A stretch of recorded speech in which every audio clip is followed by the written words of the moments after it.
Let's see if I should press something because we're live now, and I want to make sure that I do the good things that John does as I am guest hosting Talking Tennis.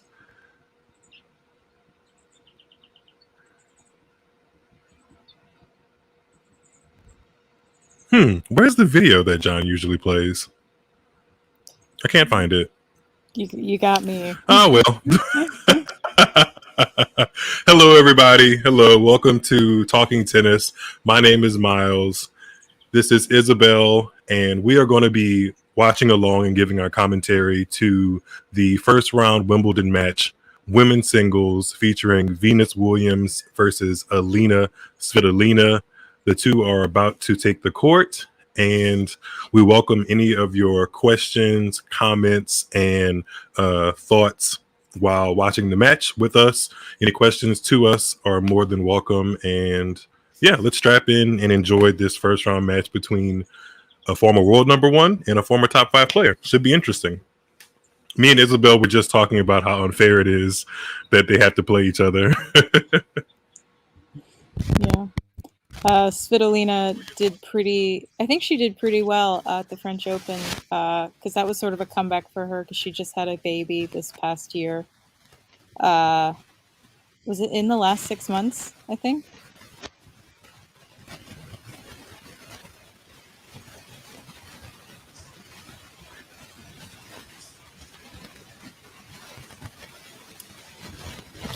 I think I might have lost audio on you, Miles.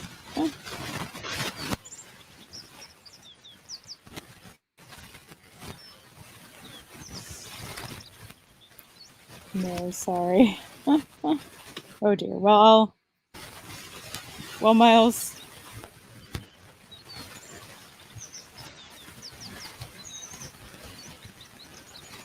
Oh dear. Well, we're having some technical difficulties here on the stream today.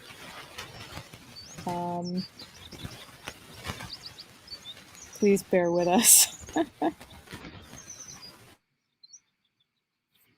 Okay, well, while Miles works on his audio, I will talk to myself for a little bit.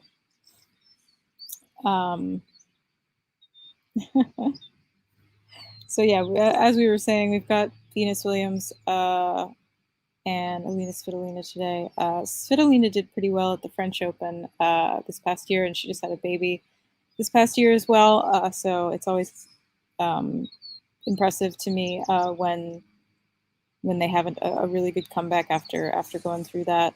So I'm not explicitly rooting for Svitolina today, but I would be really impressed and happy for her if she did well at this tournament.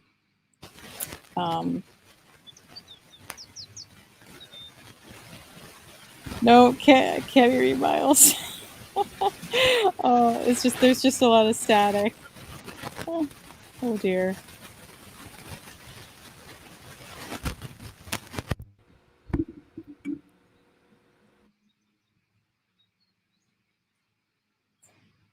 All right.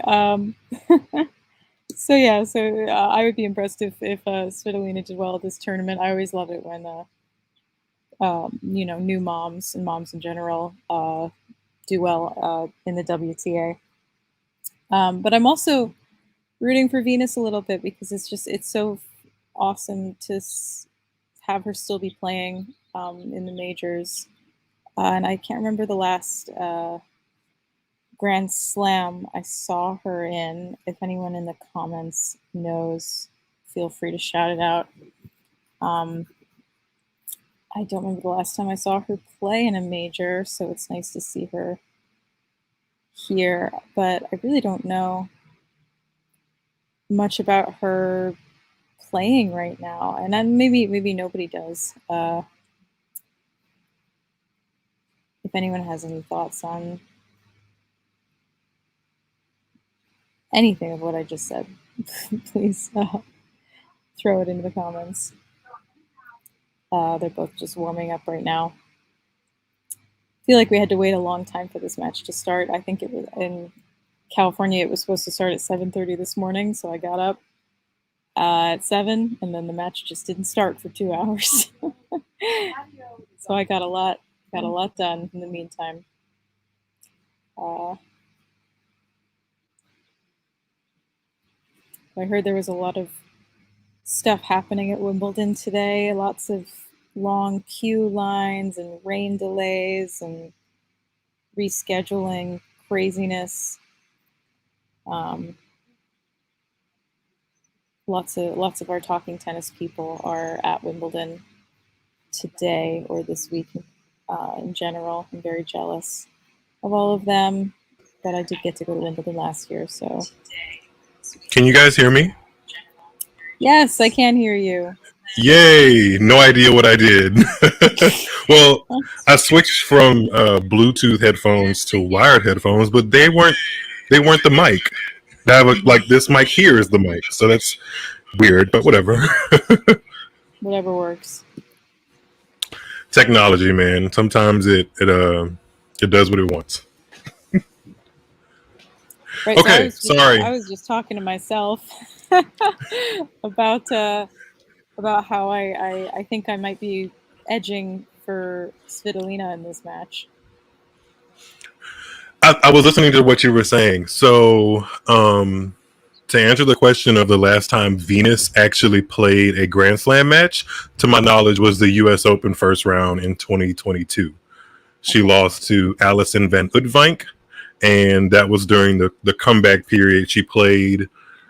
She actually took a break in singles all the way from Wimbledon of 2021 to Washington, D.C. of 2022.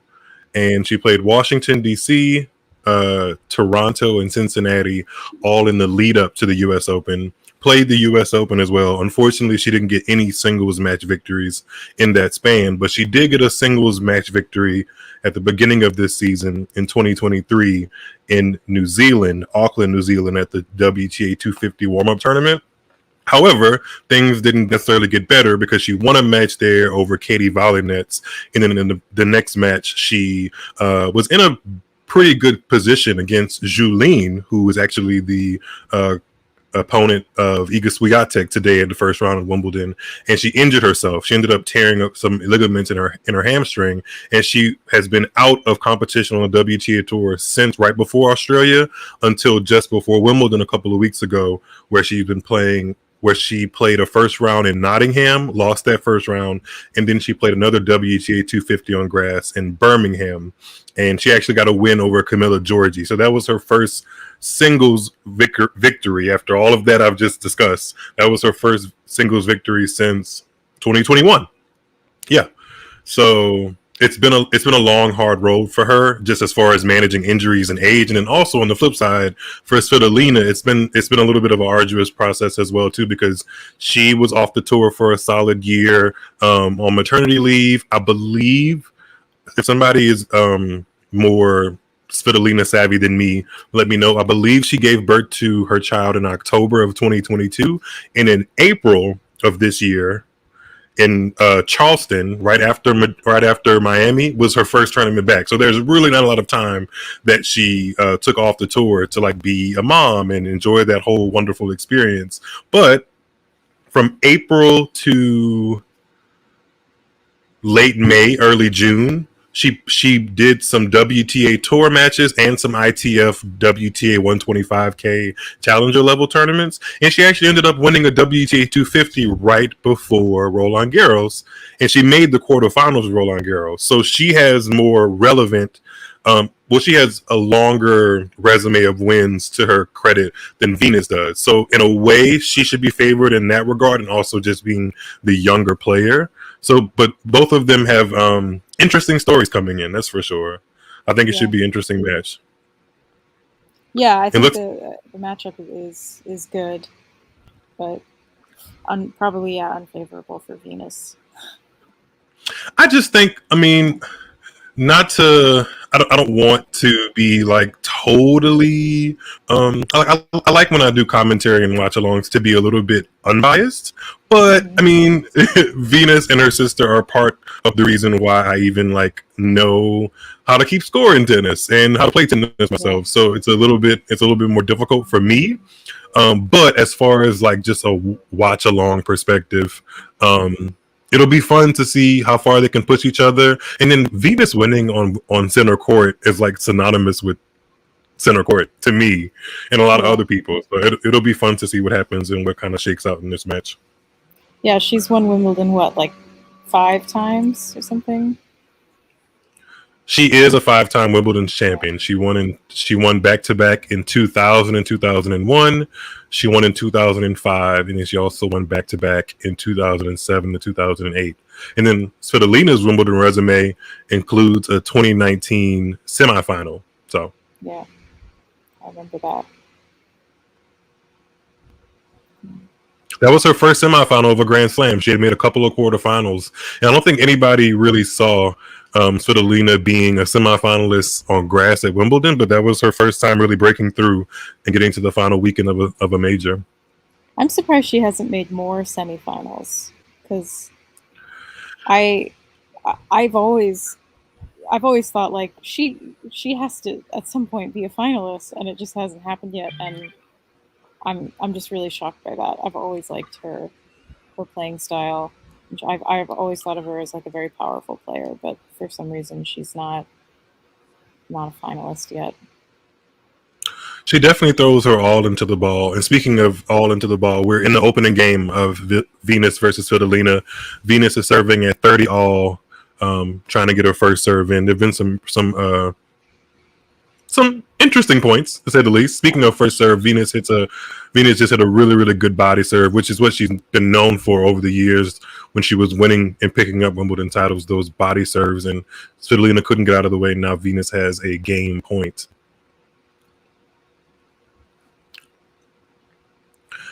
Ghost of Garolitis. Hey, how you doing, buddy? I hope you're well. I'm just highlighting your comment here. It says, Game to Love is calling this a Legends match, but Svitolina has nowhere near the record of Venus. That's very true. I mean, Svitolina may not be... I mean, I'm interested in what you may think about this, Isabel, but if they were to like stop playing right now, I think it's pretty clear who would be like a first ballot Hall of Famer as opposed to not. But I don't think it's... If who were to stop playing? If Venus and Elina were to stop playing tomorrow, and there would be like if there were to be like a committee to put them in the Hall of Fame, I think more people would vote for Venus just based off of her resume. Yeah. Absolutely. Like that's not even a question. Well, I didn't want to just throw Svitolina down the drain because I know you're a fan of her, so I didn't want to just throw her down the drain. It's not throwing her down the drain. I mean, the numbers kind of speak for themselves at that point. And like, I am definitely a fan of Venus. You know, when I was growing up, she was, you know, in her, you know, her heyday. So I grew up watching her and Federer, and so for a while, those were the only two players that I knew were Venus and Roger. So I love her, and I've always really enjoyed just watching her play. Like she's such an elegant dancer on the court that like I love it when she's playing well. Like it's so enjoyable. For sure. It hurts so much when she's not playing well. It's the same thing I've always felt with Roger. Like I can't bear watching them lose because it just stings more than with other players, and Venus is definitely one of those people for me. But I really like it. Like I was saying earlier, I just really like it when women on the tour who are mothers do well, because I think there's so much of like a stigma with your physicality after you have a child. So I like it when those women prove that stigma is not necessarily a hindrance or even real to a certain degree. So I like it when they do well, which is why I'm slightly rooting for Svitolina. But if Venus does well, I will be so pleased. So I'm biased, but also not. I think I'd be happy for both of them. A little bit more so for Venus. Yeah, me too. I try to be... When I saw I think we said this before we went live, like when we saw the draw, I was hoping that either one of them could get a like a top 10, maybe a top 10, top 15 seed on the women's singles side that isn't necessarily playing their best, and make it like a center court matchup like this. And then if they were to win, they would essentially become that seed and take advantage of the draw that that player was in. Like Caroline Garcia, for example, is number 5 seed at Wimbledon this year, but she's not exactly gleaming 5 seed or number 5 player in the world confidence. So if Svitolina or Venus were to play her, I would have liked their chances to kind of cause some disruption in that match and then eventually maybe go on to the upset. But now they play each other, or they're playing each other now, and then somebody has to go home after this. But I mean, it makes for a very clickable match. I mean, because they're both recognizable WTA stars in their own right. So no, definitely. I haven't actually Venus looked at the draw for Oh, either side. we can talk about that actually, because I believe the winner of this match takes on the winner of a match that features Mertens. And then just to jump back into the score of the match, Venus actually took control of the very first break point of the match, so she's up 2-love in the opening set. I think you're a couple seconds ahead of me. You know, I'm going to cherish that because that never happens. It's always the other way around. I decided to take this stream outdoors, so my internet's probably a little slow. We can see you clearly, and you can enjoy the wonderful California sunshine, which I'm jealous of. Yeah, I was. I don't know if you saw a lot of the group chat stuff today, but it seemed like everyone at Wimbledon in the sort of talking tennis community is absolutely miserable. From like the rain, the long lines and such. And I was like, for all the history and like prestige that Wimbledon has, I get pretty consistent feedback through the years that sorry, I'm laughing at Ghosty. The bamboo backdrop is very ladies man, 1976. I'm glad that you dig it, but I also feel that I dated myself to 1970s when I was nowhere near. I myself was nowhere near in the equation. I'm a 90s baby, not a 70s baby. So I have to work on that. What was I saying? We're talking Dang about it! I lost my train of thought. And yes. Yeah. I think Wimbledon, and I've seen just from people's commentary, right? I think Wimbledon does stuff which, 50-50 on. They do things to kind of keep things in tradition, and part of that tradition is how people get tickets. And I don't think it doesn't align very well for people that are fans of other sports and just other things in general in life that require tickets to gain entry, that you kind of have to like do the queuing thing and then queue outside in a tent and get there hours and hours ahead of when you're actually supposed to be, or when the gates actually open. That's a little outdated to me. I can see how there's fun in it, Have you done it before, by the way, Isabel? Have you queued for Wimbledon tickets?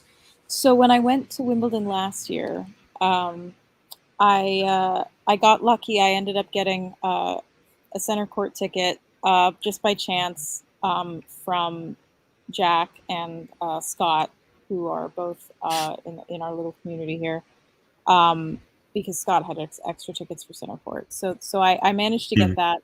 But then the next day I queued to get a grounds pass, but it was in the middle of the first week. It wasn't the first day of Wimbledon like today. It was kind of in the middle of that first week, and so it wasn't a long queue.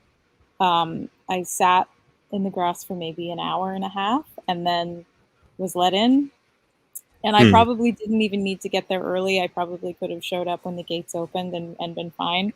And I was only trying to get a grounds pass. I wasn't trying to get court 1 or center court tickets. So I had a good experience, and the weather was great the whole weekend that I was there. So I was just lucky. And this was 2022, right? Yeah, this was last summer. And so I do agree that the thing I don't understand, because I did this when the online queue opened, or the lottery that they have. I entered that when it opened this year because I was curious, and I ended up getting tickets or like the opportunity to buy tickets which I did not go for because I was like, I'm not going to be there.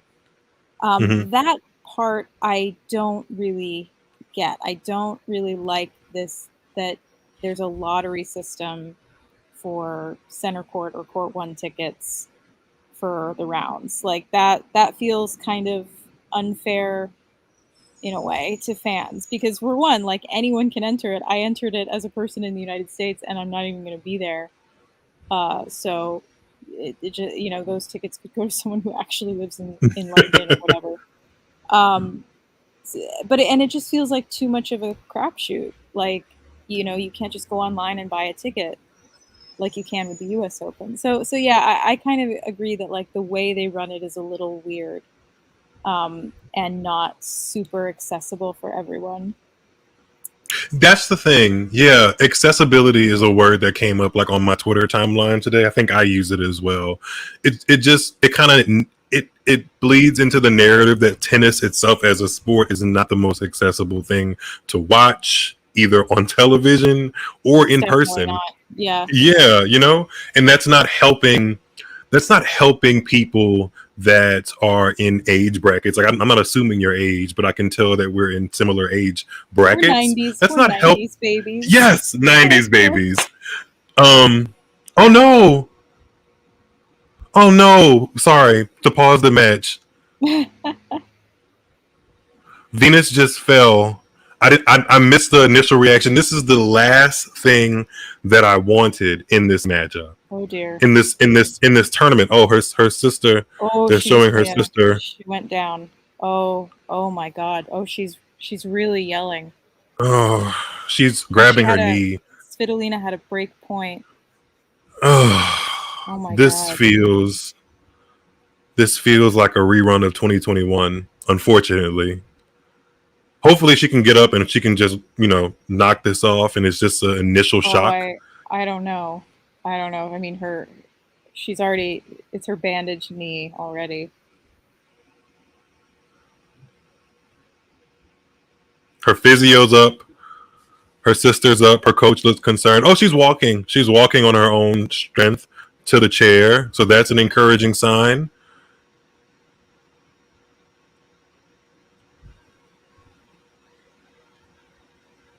She's touching the already bandaged or sleeved knee.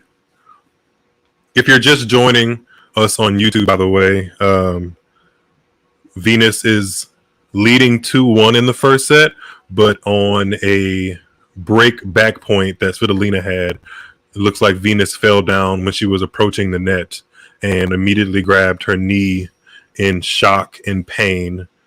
Her face looks more calm now as they pan to it and go to commercial break. She's not crying. She's not wincing in pain. Maybe she's just trying to collect herself. But, not great scenes. Not great scenes. Are they going to take Man, a medical time, or? I think so. I think they can because it's a change of ends because it's 2-1. So I think if there's any like silver lining in this is that it happened right when they were about to change sides.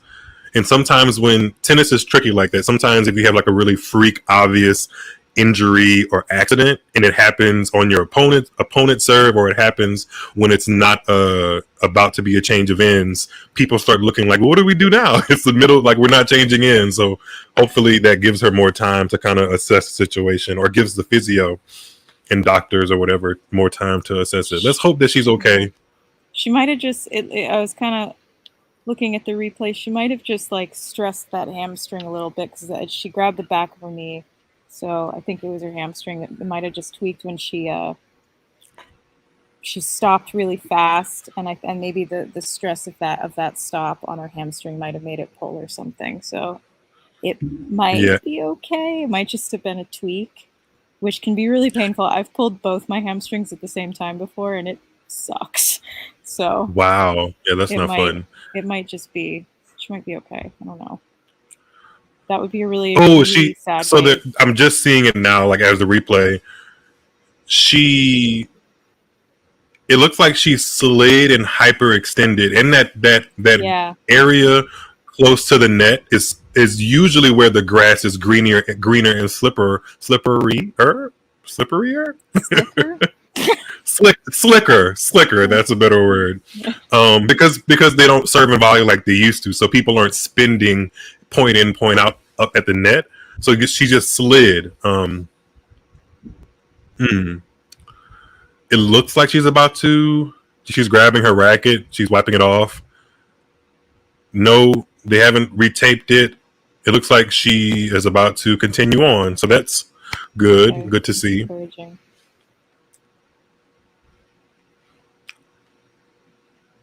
Whew. I had a flashback to 2021. What happened then? Serena had to retire in her first round match against Sasnovich because she slid and did something similar-ish to her lower extremities. I don't know if it was a hamstring or a quad, but she had already had her thigh taped before the match even started, and then she slid, lost her footing, I should say, and then she had to retire in that match, and that was just 2 seasons ago. And yeah, but play is back up and started. Svitolina serving at 1-2.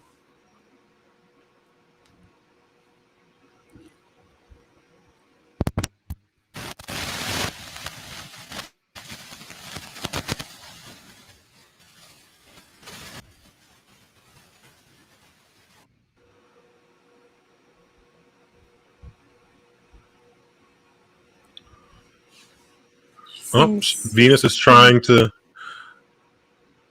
It looks like she's trying to go big. She tried to go big on that second serve return. She just missed it wide on the forehand. Svitolina's up 30-love in the service game.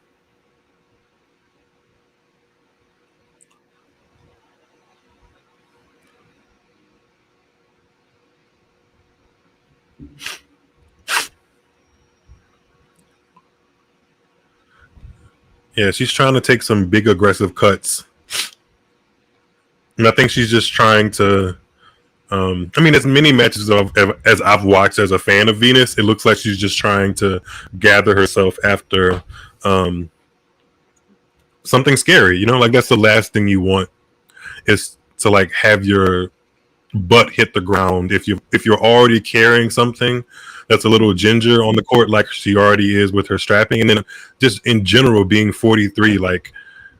Most 43-year-olds will tell you, like, when you hit the ground and it's not on your own accord, it's not the same as if you were 23. Like, I feel like that happens to me now, even at 20. No, yeah, same. Like I'll trip or something, and I'll hit the floor, and I'll kind of be like, how did I make it here? How did that just happen? And I turn 30 next week, and I'm like, yeah. I would never want to just like the table I'm hosting my laptop on is literally wood, so I'm knocking on wood right now. I would never just want to hit the ground at almost 30. So like at 43 and she's 6'1", you know, like that's, you know, people always say it's a long way to fall. Oh, she gets hit an ace in this service game, 2-all. So hey, signs of life. Yeah, I'm already like very clumsy and small. So if I were 6'1", I feel like I would just be like a flying like deer, but like not in a good way, you know. You know when like a deer is on ice, that's how I imagine I would be if I was really tall. Well, we got to make it. We got to make that saying more tennis. Do you remember when Sharapova, when she was first like trying to navigate clay court, she said she felt like a cow on ice. Yeah. And Sharapova was like 6'2". Some people felt like she should have been 6'3" on like the official listing because she was taller than Venus sometimes. So. Yeah. They had Sharapova in the new Breakpoint season as a, you know, commentator or whatever. I saw her on the first half that they released in like the beginning of the year. And I thought she did well. I mean, she didn't necessarily add anything that I felt like was groundbreaking, but it was nice to know. It was nice to see her, in in the mix of people talking about the current stars. You know, I theorize, but I have to watch part 2. Yeah, I have a theory that it's not that any of the commentators don't have anything groundbreaking to say, but I think that the producers are all asking the same very, very basic questions. to everyone they interview, and so they're not actually given an opportunity to say anything interesting. That's probably because they aren't even close to being hardcore tennis fans. So they probably take, which is not necessarily a bad thing, because I actually think tennis as a whole, as a media product, could use some outside people to bring some things in and make things maybe not so tennis mind focused. However, if you're going to make a whole documentary focused on tennis, the people that produce it should know things very niche to the sport. Like, or, at least or hire some of the team. Yes. Somebody in the team should have experts to like make these questions make sense to people who are a fan. I feel like they did not make that show for tennis fans. They made it for people who don't watch tennis. And I mean, I could go on a whole rant about this, so I won't too much because we're watching a match here. But like, if I weren't a fan of tennis, I don't think I would become one by watching that show. Because I watched the Formula One show as well, which is kind of what they based this on. And same producers, same producers. That didn't make me want to watch NASCAR or Formula One. Like, I was like, this is kind of boring. like I'm not interested in these people. This sport is weird. They don't really tell me anything about it. On the other side of that, I got really into surfing after I watched 100-Foot Wave. That I was like, oh my God, it's awesome. And now I actually know things about surfing. So if HBO handled a documentary about tennis, I feel like it would be a lot better. They probably have a bigger. Well, I don't know. I don't know who has bigger budgets these days, HBO or Netflix. I'll have to like research that to see who's bringing in more like money. I guess I don't know. I don't know about money, but I think HBO doesn't mind spending more time on a project, whereas Netflix is like, we want to get this out immediately because they want they want those views and stuff. But HBO, I think, is like, oh no, we'll give you time to, or at least it feels like they give time to their documentary projects. To do a really corny segue, Venus doesn't have too much time on her hands. She hasn't won a game since that fall. And she just got broken. And now Svitolina leads 3-2 up a break. And she'll be serving to try to consolidate that break after this commercial break. I'm just going to check in on some of the other matches. There were some ones happening. Mo and, if I'm forgive me if I'm pronouncing that wrong. No, you pronounced it perfectly fine. Felix Auger-Aliassime. Did not expect that to be a great matchup, but I saw the first set, which went to Mo in a tiebreak. Really impressive. Second set went to Felix, also in a tiebreak, and they are really neck and neck in this match. It is 4-all in the third, and when I watched the first set, I was really impressed with Mo's serving because I feel like it's hard to outserve Felix. He is one of the best servers on the men's side right now, and like it's just ace after ace for him. But Mo was serving really well and returning Felix's serve really well. So neither of them is playing poorly at the moment, I would guess. But I don't really know who's going to come on the other side of this, and I don't know who to root for. I mean, I love Felix as a Canadian, but I really like Mo because he's like a cool new American player. So I don't know who to root for. You know what's interesting about Mo? Like, I feel like to a large portion of people, he might be considered new just because he has not often been in the top 100 and like the very immediate consciousness of people, but he's been around for a while. Like, and to prove that, his first time getting into the main draw of Wimbledon was 2018. So he's been a professional for a while, and I actually think he cracked the top 100 thereabouts as well. And he just re-entered the top 100 maybe for the first time again this season. So he's been like a journeyman, so to speak. And yeah, I guess I should say mainstream rather than new. Oh yeah, for sure. Yeah. He got into this draw lucky loser. He lost to the qualifier that just lost to Casper Ruud, Lacoli of France. That's who Mo lost to in a 5-setter in qualifying. So yeah, he got in as a lucky loser. But Felix is for not to go on a rant about Felix, he's just struggling right now, which is frustrating because I like Felix a lot. He's a little bit injured. I think they said earlier it was his knee and his shoulder. Yeah, and he hasn't had a great season so far compared to last year. Mo came onto my radar this past year because he beat Zverev at the Australian Open. He sure did. Yeah, good call. Good call. Yeah, five sets, I think. It might have been 4 or 5. One of the two. 4 or 5.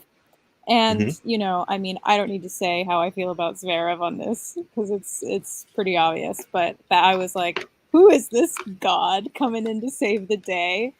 And so that's how I became aware of him. I don't, even though I am a tennis fan, I am definitely not as well versed as some of the others on like who's in the top 100 or below the top 100 really. So, but that's when I became aware of him, and now I'm really kind of like following his career. Same with Eubanks. I didn't know him before, and I know that a lot of other people did, but he's kind of new to me. I also love him. I really want him to do well here.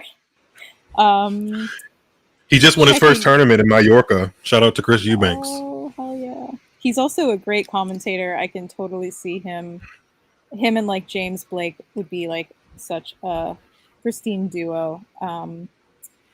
Checking in again. So Svitolina is up 4-2, 30 minutes into this match. Venus is now serving. Checking in on some of those other matches going on right now. Let's see. Bencic is up 4-3, or everybody's on serve in that match against Swan. Fritz and Hanfman, forgive my Hanfman, great. No, that was great. That was great. That was really great. On serve in the first set there. Echeverry and Zapata Morales. Again, everybody on serve. Things are kind of just getting started on some of these courts because of all those delays, I imagine. Also and there's some good stuff coming ahead. What happened with Felix was originally going to play someone else, it looks like. Kesmanovic. Yeah, what happened there? Kesmanovic pulled out and Mo got in as a lucky loser. I don't know what his reasoning was for pulling out, but Kesmanovic had to withdraw from the tournament. At least he did so well before 12 hours before start of play, unlike somebody I know named Nick Kyrgios. You don't even have to say. I know, right? There's some other good matches today happening. I'm looking forward to the Sinner and Cherundolo match. Cherundolo just won Eastbourne, didn't he? So you're half right. Half right. Cerundolo did win Eastbourne, but not that one actually. So there's Francisco Cerundolo, who's the right-hander. He's a right-hander from Argentina. 2 Cerundolos. Yes. No. They're brothers. They're brothers. So Francisco Cerundolo is who almost beat Holger Rune at the French Open, and like you said, he just won Eastbourne a couple days ago. He beat Tommy Paul in the final. His younger brother Juan Manuel Cerundolo is a left. He's a lefty, and he's actually won a clay court ATP level title in 2021, but since then he hasn't really kind of found his form at this elite level. So he's kind of like in that 100 to 150 range. But yeah, that's who Center plays later on after this Venus match. Actually, the other Cerundolo. Okay, the other Cerundolo. Yeah, I have not actually seen either play. I have only seen the last name pop up, so I totally went over my head that there's more than one. The same thing happened with Emer. You know, there aren't there 2 Emers? Yeah, there's Elias and Michael. Yeah. Can you imagine in the 90s when somebody was like, for instance, Venus, when somebody was watching a Venus match and they were like, oh, Game Williams, and somebody was like, oh, that's not Venus, and like who's what other person's name Williams? Oh, her younger sister Serena. Yeah. I actually like that. Were Though. always, I mean, this it's probably hard for me to like since I already know like who they are, but like they to me were so different as players. Like not just style of play, but like the fashion, you know, they would wear, and like the, you know, their hair was always like so wildly different. But like their style of play was so different to me that like I don't feel like I could ever mix them up. But Yeah. that's me speaking as a fan and a follower. You'd be surprised because sometimes in my own household, somebody would be like, "Is that Serena or Venus?" And I'm just like, How do you? like Why do you have to it's fairly obvious because they aren't twins, but sure, Yeah. I'll let you out. I'll help you figure it out. I think my mom has always said that Venus had a little bit of a slimmer-ish face. Not that Serena's face is like this, you know, big thing, but just the aesthetics of it were a little slimmer, so that would help her differentiate the two. But in my mind, as a tennis fan, I don't need the help. Yeah. Ghosty, I'm following you in the comments, and I know exactly what pre-routine you're talking about that Felix Auger-Aliassime does. And I've never personally like described it as annoying, but I can see how it is. He's very, I think you said robotic in the comments, and I don't know if I would use the word robotic, but he's very regimented. Felix is, and I always say this sometimes. Well, I shouldn't say always say this sometimes. I sometimes say this. If I could take, because they're friendly, I believe. Yeah, they've these two players I'm about to mention are friendly.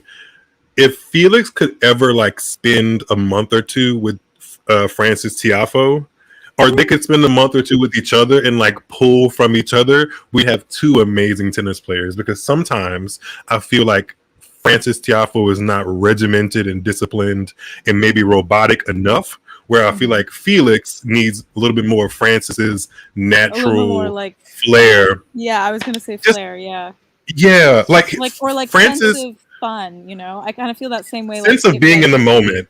Yeah, if like Monfils is the same. You know, yeah, a little showmanship, like a little wildness. Like even honestly, even if he spent time with Shapovalov, he might kind of get that, because I feel that same way about him. But they lived together. I mean, it was children, but they said they lived together for a while. So I thought that was interesting. Clearly, they did not rub off on each other because they are didn't rub off as players. Wait, is ESPN telling me that John Isner lost? Yay! I know. I had an eye on that story. Yeah, he lost. I'm happy. I called that when I did my fantasy draw. I called the Isner upset. But is it really an upset if Isner loses these days in 2023? No, it's not an upset. I unfortunately had to see him. My center court match at Wimbledon last year was him playing Andy Murray, and I can't root for who won that match. John Isner. Oh man, I can't root for him, especially in any case, but especially not when Andy Murray is playing on center court and I'm there with like two Scotsmen. I can't possibly. That was pretty disappointing. No, we're not Isner fans on this channel, and I don't care if we're being biased. Sorry to the almost. Yeah, sorry. So Svitolina's up 4-3, has 2 game points to go up 5-3 in this first set. I'm actually very happy that Venus has actually been able to put a game on the board since that unfortunate slip at the net. So it's not all lost if you're a Williams fan, that's for sure. And she just holds to go up 5-3, and she looks pretty comfortable. This is so random and just like a very aesthetic thing. But does Svitolina's hair look longer to you? It hasn't looked longer since she's come back from pregnancy. Okay. Oh great. my god, I was thinking that when she walked on court, I was like, her hair is long, but I think also she usually wears it in a bun. Mm-hmm. She doesn't usually wear it in like a long ponytail. So this is a new style for her. Definitely. But I believe you also thought that. Aren't there like prenatal? I mean, I know she's a ways away from taking prenatal vitamins, but don't they help stimulate or like help accentuate hair growth? I don't know from firsthand experience, but I think that's a thing. I think. I really don't know. I mean, maybe, but I can't speak from And I think in experience. general, and yeah, me either, unfortunately. I mean, I think, but I wouldn't be surprised because they do have like a lot of vitamins in them, and biotin is probably in there, so it's possible that they and I do that. actually do think I think like the hormones and stuff from carrying children can help in hair growth. It doesn't always work that way, but I think it can. I mean, isn't it crazy? Like, I mean, in my mind as a male, like I can't. I mean, I literally will never give birth, Wow. but I cannot imagine. I cannot imagine my body doing the things that it does when it's carrying another human and like having the heightened sensitivity that a professional athlete must have around their body and go from like carrying a child, delivering child, and then also getting back to like the level of a professional athlete. That is mind-boggling to me. Like it's crazy what the human body can do. It is incredible, and it was something I was thinking about recently, because there's all this discourse against women's tennis and people complaining about how there's too many winners on the women's side, right? There's no dominant force on the women's side, and I was thinking about like why, maybe like different reasons as to why that is compared to the men's side, and I was wondering. And I think Svitolina might have like sparked this thought for me because she came back so quickly and did really well at the French Open. Women, and not all women think about this, so I'm definitely not trying to generalize, but I think most like women, we have to think about how at a certain point, like thinking about starting families is always like in our brains, and we have to think about that differently than men do because it's obviously so different for us. Men can like have kids and nothing really changes for them. And when you're an athlete, I imagine that takes up way more brain space because you're like, this could affect my career way more. I can't just come back to my career after this. And people like, and I'm not dissing, this is not a diss towards any of the big three, and especially not Djokovic. This is not a diss. They can take it. They can take it. It's okay. But like those guys can have families and continue their careers because they have the money to, have extra childcare, and their wives can just stay with their kids and take care of them, and they can continue to train in the same way. Whereas women can't do that. They can't. They don't have that luxury, and I don't, and I think that might affect like why we don't have a dominant force the way we do on the men's side with the women, because they have to think more about that, like how like the rest of the starting a family like the rest of their lives, which is why it's so impressive to me that Svitolina has come back so well so quickly. That like Look, I need to research when she gave birth to her child. I think you're no, I think you're right. I think it was October because it was October. Like Nadal, Svitolina, and Medvedev all had kids in like the same month. Oh, but that's a perfect example. That's a perfect example of like the name you just mentioned, Medvedev, right? Like sometimes I literally see people in my tennis ecosphere not even realize that somebody like Medvedev, Fritz, Zverev, who else has a child that's in their 20s on the ATP tour?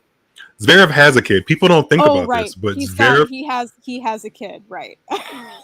I remember part of the reason that whole scandal about the domestic abuse thing was more scandalous was because his one of his girlfriends was saying, "Hey, this happened to me as far as domestic abuse," and the other one was saying, "Hey, I have a kid by him. I don't even want the kid to be associated with him that much." So that was like a double whammy he was going through. But the fact that people don't even know that those three men are traveling the world and have kids under 5 kind of speaks to what you're saying. Basically, like it's more. I'm not saying that men can help create kids and are expected to not be part of the raising process, but if a woman decides to take a different angle, it's looked at it as a completely different way. And I've never even actually stopped to think about one of the many reasons, on top of the reasons that I already think that women's tennis is a little bit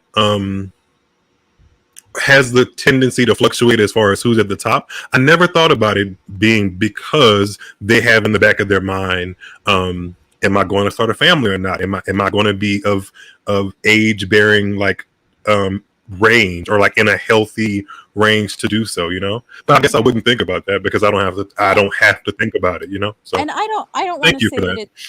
You're welcome. I definitely don't want to say that like the reason women's tennis is so varied and fluctuates is because of that. But it's Because I don't one think it of. is. I think it's I so think it might layered. be. It's I think it layered. might be part of it, but I do think I like to say that like we just have so many good women tennis players that like it fluctuates because everybody is so good. That's how another way I like to think about it. But I thought of this after Svitolina and after I saw the first season of Breakpoint where they talked to Anja Bird. She talks about how they well. I wish they had gone more in depth on this. It was a great like a point like to why Breakpoint was not very good. It was like you started this great conversation with Anja Bird and then you cut to something else. But she was talking about how she wants to have a kid. She really wants to start a family with her husband, but she can't, or she doesn't want to until her tennis career is like more fulfilled, until she wins some Grand Slams. And it's Mm-hmm. unfair that like she has to give up one thing for another. Mm-hmm. But a male tennis player doesn't have to do that.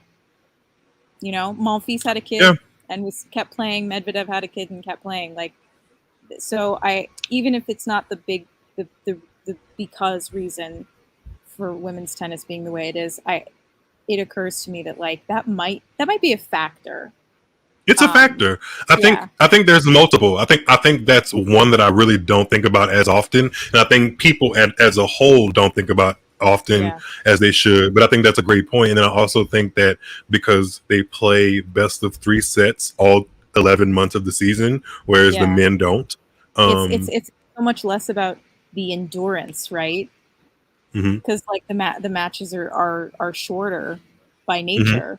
So if it doesn't, whereas yeah, on the men's side, it's just about tenacity and endurance. It's not so much about like who's better and at a certain point. It's just like who can last longer. People have made that. People have made. I mean, now that ESPN is wonderfully switching away from the Venus and Svitolina match that they were supposed to be highlighting, and Svitolina's, by the way, is up 5-4, serving to close out the first set. 30-love, by the way, for those score watching. I think. Oh wow, Felix has his knee heavily strapped. I haven't seen actual video footage of this match yet, but um, They are I back to think people another have. tiebreak, by the way. I see Third that in the tiebreak third for set. that I match. think people have made the. I don't know if it's a critique, right? People have made the critique that either part of the reasoning why the big three have as much as they have in their trophy cabinet is because of their ability to just withstand and not so much their ability to be efficient and better tennis players on the day.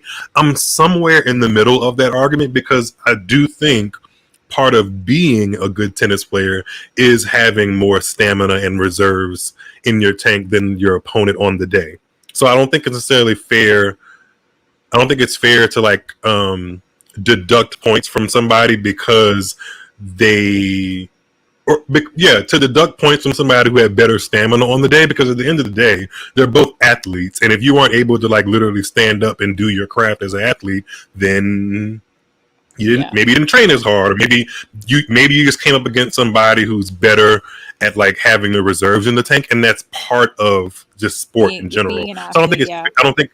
Yeah, I don't think it's fair to deduct points, but I also do see the point that maybe the best actual tactician and the best person that had the best strategy out there isn't always the one that gets the win, because in a best of five match, it's about the physicality more than it is about who's more efficient. You know, so yeah.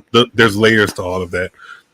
Just Oh, hopping Venus had in a real break quick. point Venus has a here. break point. Yeah, Yeah, I'm she gonna and she I'm she gonna put a really return in quickly the move net. inside. So I'm just gonna stop being on screen for Okay, a second. okay.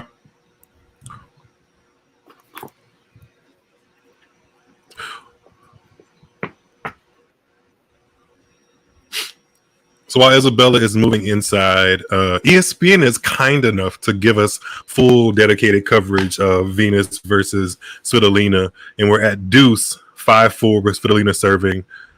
Venus puts away a really, really good forehand after setting it up with the deep return, break point again, Venus. It is encouraging, I have to say, to see how Venus has gotten back on her feet and kind of shrugged off that fall and is continuing to swing, if not swing harder. So that's good to see. Very, very good to see.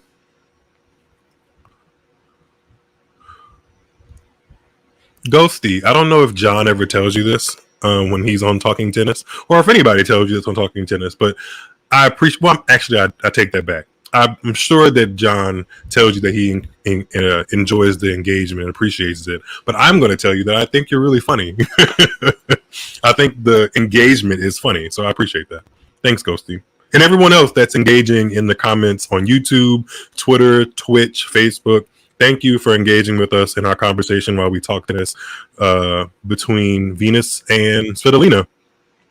Svitolina actually staged off that break point that Venus created, so here we are back at deuce at 5-4. Isabel, are you back? I am. I'm just looking at some of these comments kind of about our conversation a few minutes ago. Oh, okay. There's a comment here from Matthew D'Souza that says, Ash Barty never loved tennis. I don't think that's necessarily true. I think if you're going to be a top dog in a sport and win 3 Grand Slams, I think you definitely love the sport at that point. But she had other things she wanted to do. I mean, she said, like, I want to spend more time with my family because it's a sport that requires you to be away a lot. Like, I don't think that. And she's also pregnant, by the way, Barty. Yeah, she's currently pregnant. She got pregnant after she retired, after she got married. Yeah. I don't think her wanting to have other things in her life meant that she didn't love tennis or that she wasn't dedicated. Like she was. You have to be dedicated to get to the level that she was, and she came back. That was her comeback because she was already a tennis player, and then she went and was a professional, cricket player, and then came back to tennis. Yeah. So she clearly loved the sport. She was clearly dedicated to it, but there were other things she wanted to do with her life that you can't, and it's hard to balance. And maybe that just took priority for her. She felt like she achieved what she wanted to achieve, and she can move on. It doesn't take away anything from her love of the sport. I think not to coddle Matthew, because I don't think Matthew, I appreciate the engagement, but I don't think I know Matthew personally from like my interactions with Tuned Into Tennis, so I'm not taking his side here. But I think if I could lean into the comment, I think in relation to how people have looked at dominant figures of tennis, I can see where somebody would be like, oh, Barty doesn't love tennis or never loved tennis as much as somebody like a Serena Williams, Steffi Graf, Monica Seles, who had more of an air of, I want to be the best, and even when I'm the best, I'm not letting this go. And it seemed like for Ash Barty, just from my personal perspective, as soon as she was like head and shoulders above the rest, she'd won her 3rd Grand Slam. She was like a very firm number 1. She pulled the plug, which is totally her right. I just wish that we would have been able to see what the tour looked like while she was world number 1, to see the dynamics, kind of like what we're getting now of Sabalenka and Rybakina scratching and clawing at world number 1. I would have preferred to see somebody do that with how different Ash Barty's game style was compared to everyone else, as opposed to her like saying deuces as a healthy athlete who just wanted to choose something else. Again, totally her prerogative, and I actually respect her, but it would have been nice from a tennis fan perspective for her to kind of stay in it. Yeah. And I don't think she would be getting, I don't think some of the comments people leave, whether they're like super negative or like more nuanced, people wouldn't say stuff like Barty didn't love tennis, but it leaves the creek open sometimes when you just, when you, and that's twofold. Like when you make decisions as a person, people are going to think one way or the other, but it does leave the door open for people to be like, I wonder if she loved tennis as much as some other people who kind of felt like they gave it their absolute all. Not that she didn't, but it just, I mean, when you retire at like 25, I can see how the kind of conversation comes up, if that makes any sense. Yeah, totally. And I also want to say, in regards to this comment, I don't mean to say that we didn't have dominant females on the women's side. Like we did. We had Osaka, we had Barty, but I think the word dominance in tennis has taken on a total new meaning because of women like Serena and Steffi Graf and, you know, Djokovic, Federer, and Nadal. Like dominance has a new meaning. I don't think it's considered dominant to win 2 Grand Slams and be number 1 for a year. Like that's not dominant anymore. It's just not what the word means. You gotta it's like double digits. You know, you gotta have a crazy record. I think being number 1, like either ending the season world number 1 after you started at world number 1, or like being world number 1 for a consecutive amount of weeks that equal a year. I think that's pretty dominant because I think that's hard to do.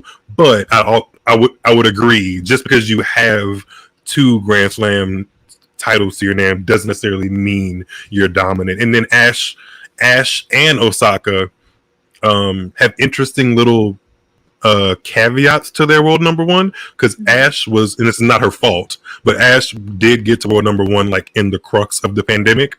And a lot of her points and the people's points around her were just all like frozen, not frozen. It was just a whole big thing while she was world number 1. And then Osaka never ended the year number 1, and she also never held it. I don't think she ever held it for like more than a 3 or 4 month span at a time. I think there was a couple. I think she may have been number 1 for like 2 different stints, but they were never long. So I don't think you can say that she's dominant in that regard. She's a really good tennis player. Both are Hall of Famers, but dominant is maybe not the word I'd use. Oh no, wait. Oh, sorry. We got off track to the Michael Mmoh and Felix Auger-Aliassime match. Michael Mmoh is now up 2-1. He's up 2-1. When I had one eye on the score, I think Felix was up like 4-1 in the tiebreak, and now Michael Mmoh just won it 6-4. That's impressive. I'm going to have to do some mental work to try to work on my expectations for Felix, and maybe give Michael Mmoh some more credit at the same time, because when I saw that match, I actually thought that Felix had more of a chance to win that match in straight sets playing Michael Mmoh than he did against Kecmanovic, because Kecmanovic has been like a top 35 player, whereas Michael Mmoh has not. So I don't think I think I'm fair in thinking that, like statistically. But but Felix just didn't. Go ahead. Sorry. Go ahead. When I saw that Mmoh had won the first set, I was like, that's not what I would expect here. That's kind of surprising. Oh dear. And now that he's won the third, it's like, oh my, okay. and this feels like deja vu too. Yeah, I don't think that it would benefit Felix to have to play a 5-set in the first round. Like that doesn't bode well for him going forward in this tournament, especially if he's injured. It feels like deja vu, was going to say, because he did similar things in Australia, and it's interesting because in Australia he had way more confidence and momentum off the backs of that really impressive end to 2022 in the fall season, but he was struggling against players like Alex Molkin in the second round of Australia, and I was like, what are we doing? Like, and it's okay to drop a set. I think dropping a set is fine, whether you're best of 3 or best of 5. But when you get to, and the timing of said set matters a lot too, because if you drop the opening set, maybe your opponent took advantage of you being a little slow to react. But I don't know. Felix is a head scratcher sometimes to me. Cause I'm like, why are we dropping sets? Especially really close sets where like those are the things that really separate the top player from the lower ranked players. How are we losing these sets? But hey. Yeah. ESPN. Are you watching ESPN's like main coverage? Are you watching ESPN's main coverage, or?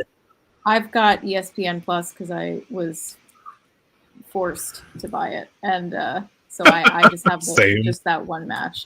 I I'm so mad about the whole streaming thing. Like, I was tricked into buying Peacock, and I'm pissed about it. Like, I'm never gonna get over it. They kept saying during the French Open, like, oh, this match is switching over to Peacock. Oh, these matches are gonna be on Peacock, so you have to go there to watch it. So I did it. I bought it because I was like, well, I'll just cancel it when it's over. But they make you buy a whole year, and they only showed like 2 matches on Peacock, and the rest of it was on Tennis Channel. And I was like, this was a trick. I swear this was a conspiracy because not enough people were signing up for Peacock, so they had to trick us all into doing it, and then it worked. And now I have it for a year, and I'm out $50 or whatever it is. So like I'm furious about that. The whole I have to streaming thing is plug. I have to plug my so screwed. YouTube. It's really not, but I do have to plug my own YouTube channel here just for a second. You can find me at Tuned Into Tennis or Miles David on YouTube because I made a YouTube video, one of only like 3 or 4 so far, about why tennis has a broadcasting and streaming issue, and I made it right in the smack dab of the French Open because of that. Because in order to watch the French Open, not even as like I consider myself a hardcore tennis fan, as a casual tennis fan, you absolutely still need Tennis Channel, Peacock, and Tennis Channel Plus. Why do I need to give you guys $300 to be able to watch one tournament here in America? It's not even just those though. It's if you want to watch Tennis Channel without paying for Tennis Channel Plus, you already have to have cable, and then additionally Yes. you have to have Tennis Channel Plus, and you have to have Peacock and NBC Sports because they're not the same thing. And then you have to have ESPN through your cable, and you have to buy ESPN Plus. So it's like 6 different streaming things for one tournament. And I always have to double check like what tournament is going to be on which streaming service because the French Open wasn't on ESPN, but Wimbledon is on ESPN. Like, so ESPN has every major except the French Open, and it's been that way for a couple of years, but it just doesn't. I can see how the average person after watching Wimbledon, like say you just start watching tennis in July, right? And it's Wimbledon. You go to the US Open, that's on ESPN. Then you go to Australia, right? That's 3 majors in a row you've now watched on ESPN. Then boom, you're sucked into the tennis like ecosystem. Then they tell you, no, you have to go and get Tennis Channel Plus, not like Tennis Channel Plus, Tennis Channel and in addition Tennis Channel Plus to be able to watch this 4th major now in the road, French Open. It's just too many hurdles, and I made like a part 1. I think I'll consider that part 1 YouTube. I think I'll make it like a series and maybe like make a podcast episode about it or something. Yes, Ghosty, more podcast episodes about that to come and more YouTube videos to come. I'm trying to lean into being a tennis content creator. Checking in real quick, Svitolina has a break point against Venus in the start of the 2nd set. What is the score, by the way? Add Svitolina. Oh, there's no game finished. No, so far. It's opening game in the 2nd set. Yeah, it infuriates me, the whole broadcasting thing, because like even if you were just a casual fan and watching ESPN, they still only show, the only thing that ESPN will show on their main feed is if an American is playing, and not even American females, not even the American women. They had the choice today. They had the choice this morning. Like I was up at coverage starts 6 p.m. New York time, 3 a.m. California time in the United States. The first like beginning of the coverage was given precedence to Andrei Rublev versus Max Purcell, I believe, while the whole time Jessica Pegula, who is the highest ranked American, which is something they say they want to prioritize as an American-based sports coverage company, she's out there battling. She was out there battling another American woman, and they kind of went in and out of covering it. And I was like, "But what? That doesn't make sense." This is a point that drives me absolutely insane. Like all the discourse around American tennis is so focused on the men. Like they Yeah. are obsessed. And when are we going to get a Grand Slam champion? Obsessed. When are we going to get a Grand Slam champion? Like, oh my God, we have 2 American men in the top 10. This is the first time that's ever happened in 20 years or whatever. Meanwhile, we have like what? Like most of the top 10, top 15 are American women. We've got Sloane Stephens won a Grand Slam. She won the U.S. Open. And like Sofia Kenin. Sofia Kenin. I know that Naomi Osaka plays for Japan, but she's also an American citizen. So like sometimes I also like to consider her as that. And I understand if others don't, but like to me that also kind of counts, even if she plays for Japan. Like so many, and yeah, Pegula is the like highest ranked American player. Coco Gauff has played in a Grand Slam final. Like we have, like I would say America has the most female tennis players right now, and they're all incredible. And the media does not give a hoot about that, and the commentators don't care. Like they always just complain that the men never do well. And anytime Taylor Fritz makes it into a round, they act like it's the first time that's ever happened, and they're so excited. And I don't even think there was enough excitement when Francis got into the semifinals of the U.S. Open. Like it seemed as though there was not enough excitement around that in the media. Like I know as fans we were really excited, and online I saw a lot of excitement, but I didn't see enough, in my opinion, like coverage of that. Like this was a big deal, and it didn't seem like they cared. Not that I have pushback against that, but I have like several, or a couple, I shouldn't say several.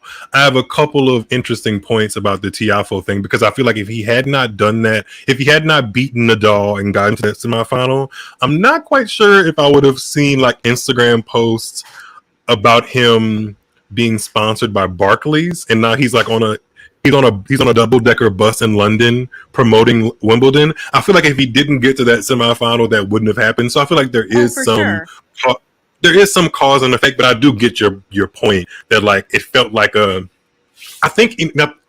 it felt like a short-lived moment, which I feel like is part of society's issue, is that like nothing actually sticks, and we don't give things time to like organically live in the moment and be great. Everything is about like the next headline, the next click, the next viral moment. However, I think our psyche as like American sports fans, we've become so desensitized to like the people that almost get there, that we almost feel like that doesn't matter. And in sports, right? Especially in a sport like tennis, I get how it's either you win or you lose. Like either you're lifting the championship trophy or you're not. But it's more nuanced than that. And I feel like as American tennis fans, because we have such a long history of Andy Roddick, Pete Sampras, Andre Agassi, John McEnroe, Connors, and the list goes on and on. It almost feels like everyone else doesn't, like, unless you are lifting the biggest trophies of the trophies, you kind of just get like, okay, well, yeah, that's nice, but when are you going to win the big one? As if everything else you did doesn't matter, you know? Yeah.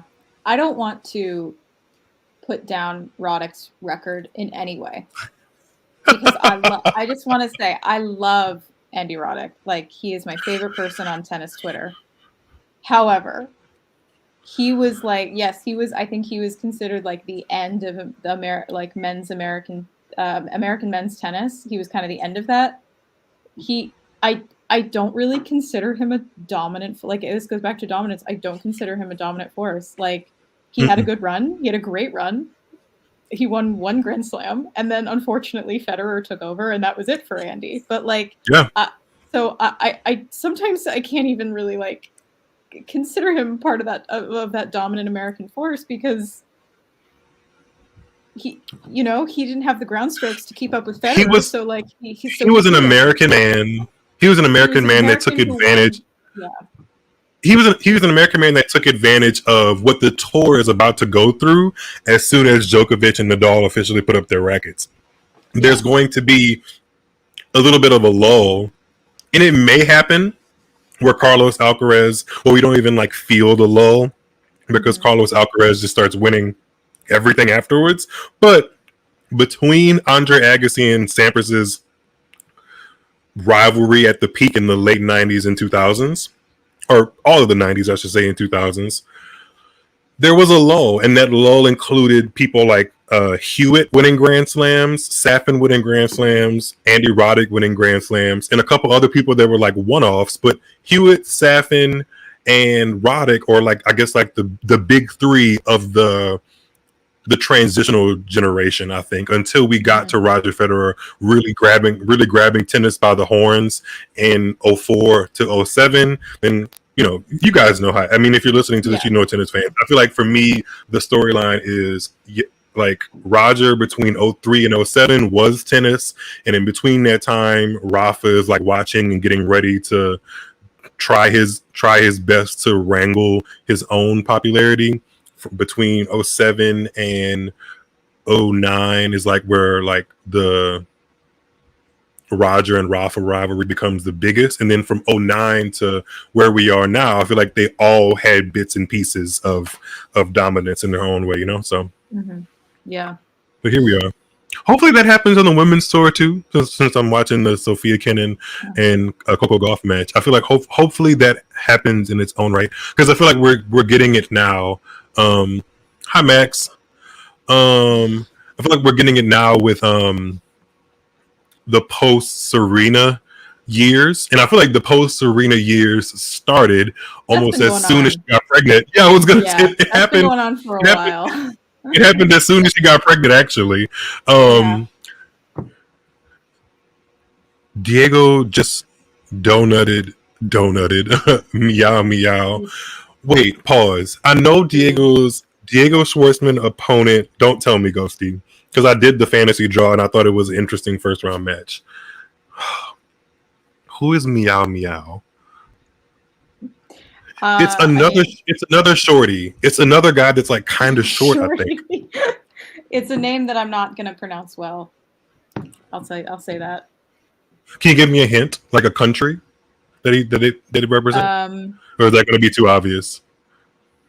I'm trying to look at the flag.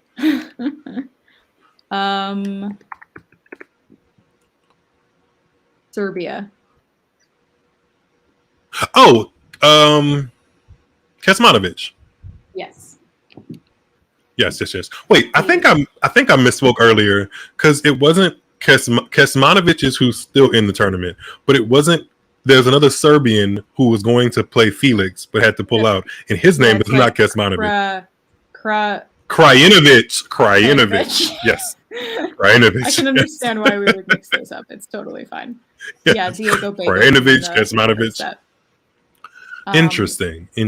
Stepping in real quick with this match, Svitolina is leading 2-love in the second set, but Venus has a game point here on her own serve. I had a feeling that Svitolina was going to be able to wrangle that and kind of go away with it in the first set. There's still room for Venus to do her thing, but yeah. I thought Coco was going to be wearing a crop top in this match, but she's not. I haven't seen the fashion yet. She wore something, and like she alluded to it on her Twitter page that like this is Wimbledon or something like that, and I was like, okay, cool, but that's not what she's wearing. I'm wondering. I didn't mean to cut you off, though. I'm sorry. No, you're okay. I'm trying to kind of form this thought. Like, I'm wondering why. Do you think that the reason the American women currently in tennis don't get enough attention or credit, do you think that's in part due to the fact that we were so used to the Williams dominance for, the better part of a decade? Like, it was just them, and they are the reason we have so many incredible American women in tennis now. Like, they, I'm sure, inspired that. But I'm wondering, like, did we get so used to their dominance and record shattering that now that we don't have as many, we have too many American women who are good, and so one of them is winning at each time. Is that why they're not getting enough attention? Because it's not just one singular woman winning everything? Yeah, and they're not. It's scattered about.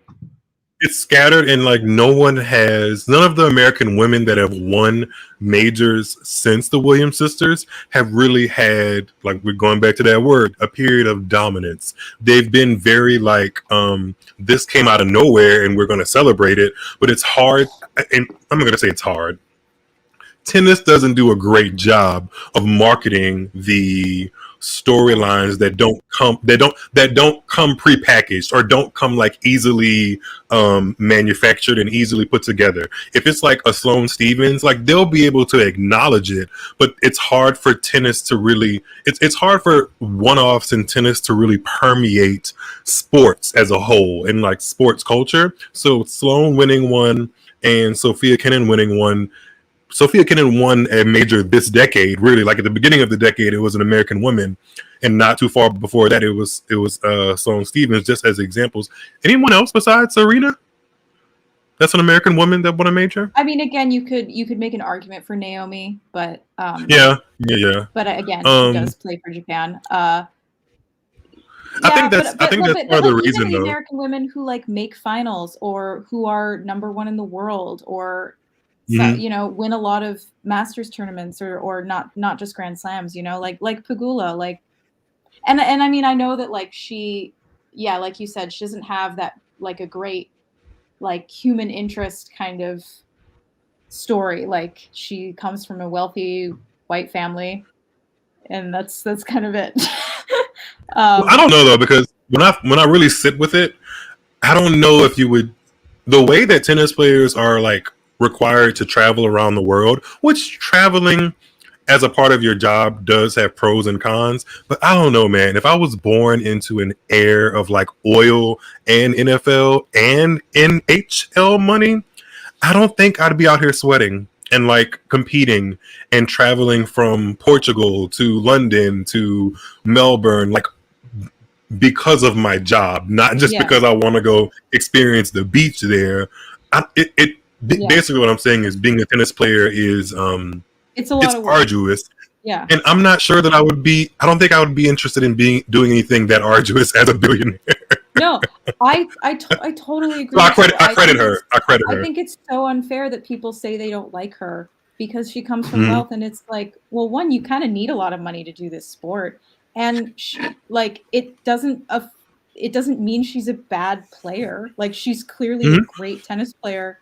That, you know, she still had to work really hard to get there. I don't think that her coming from a rich family takes anything away from her actual talent and grit. Like I totally agree with you. I just, in terms of like the millions with like the human interest, like intriguing, trying to get people, you know, the media loved the Williams sisters story. Like that was like perfectly quintessential rags to riches. Like, yeah, quintessential rags to riches. Coming from Compton, like they love that stuff.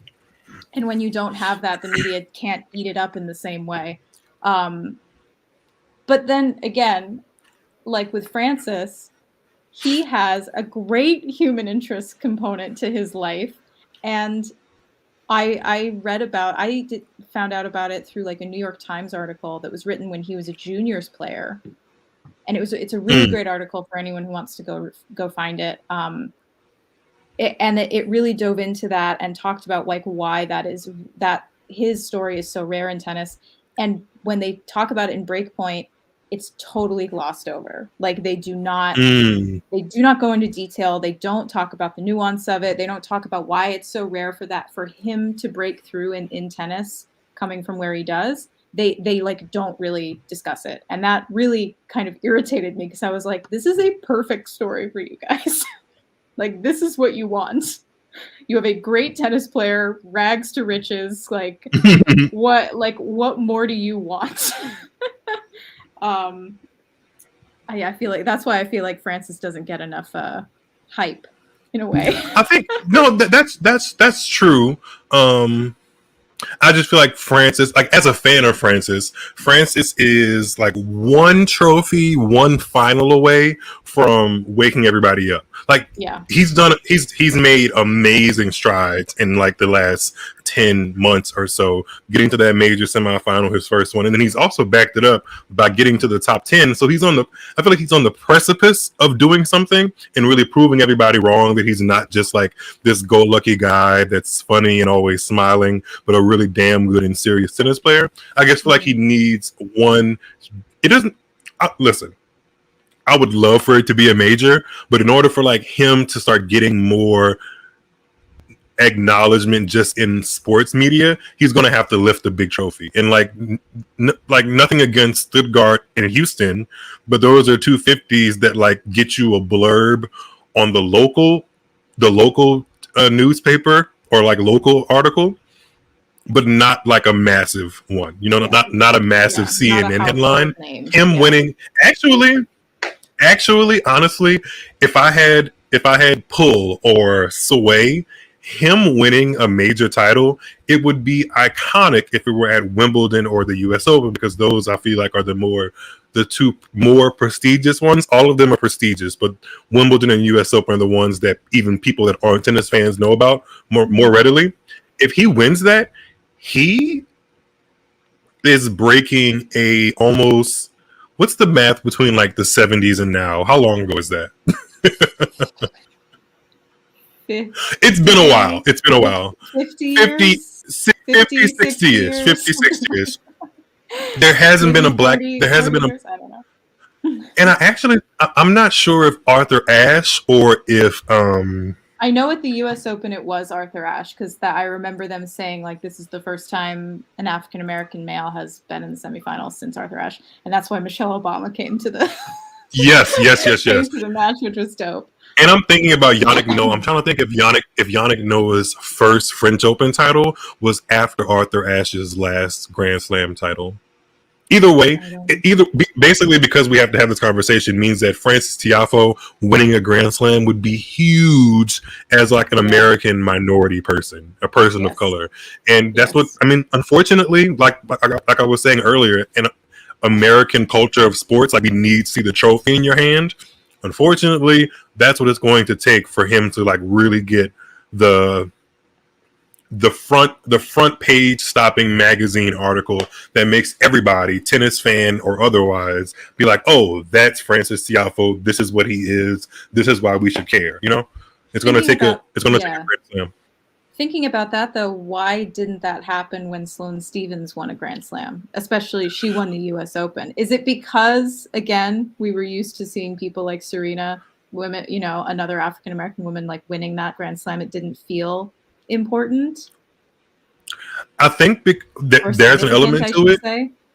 There's an element to it, and there's an element of the fact that it came out of nowhere. Like she was not seeded. She had done well at the lead up tournaments beforehand, but like 6 months before that, she was in a boot. She was very hot and cold. Yeah, very hot and cold, and it was 4 years ago that she had beaten Serena at the Australian Open, and I remember that. I remember that match too. Trust me. She didn't take that momentum. She didn't take that momentum and like turn it into a Grand Slam within a year or so of that. So people had kind of sort of forgotten about her. So when she actually won that one, it was like, oh, she finally did something great. Moving on, you know, instead of like, oh, this is going to. It felt like finally, instead of, oh, we actually have something here. And I feel like those are two different things, you know? Mm-hmm. Like, knock on wood. Let's say Coco Gauff goes 6 more. Oh, God. Do I want to use this analogy? Because I feel like my words have power. My God. Please don't ignore this one. When thinking about Coco Gauff, I always have to remind myself that she is like 19. I keep thinking literally could not give me a drink. Thinking she's like 5. Like, no, she is 19. Like, we all need to give her a break. She could not go to a bar in California and get a drink. She will win a couple of Grand Slams. I'm sure of it. In the next 5 years, I'm most definite if she remains uninjured. But like, she's 19. Everybody needs to like calm down. when she doesn't make a round or something, like people freak out and they're like, "Oh, she's done. Like she's never gonna make it." And I'm like, "She's 19. Calm I think down." people are. I think who won this win? I think people are hyperbolic, like especially Oh, like on tennis absolutely. Twitter and stuff. I'm just like, geez, like come on. And And I kind of get why though, because on the other side of it, you've got Carlos Alcaraz, who is also like yeah, 20 years old and won a Grand Slam at 19. Like I get where that hyperbole comes from, like that expectation of like the next big thing. But like tennis, it's not a tennis is so deeply nuanced that it's not going to be that way all the time. And like when I think about like being 19 years old, like I can't even imagine. So like I give Coco a huge break whenever she plays because it's like she's a teenager. Like of course she's got time to win. Well, you mentioned next big thing, and I think I'm going to use that as a segue to have Tom, our new guest here, Talking Tennis, jump into the stream. Let's see if I can add him. I don't know if that was a really bad segue or a good one, but I tried my best. That was a very good. That was a very good segue, Miles. How are you? Hi, Tom. Thanks for joining us. Tom. Yeah, we can hear you good.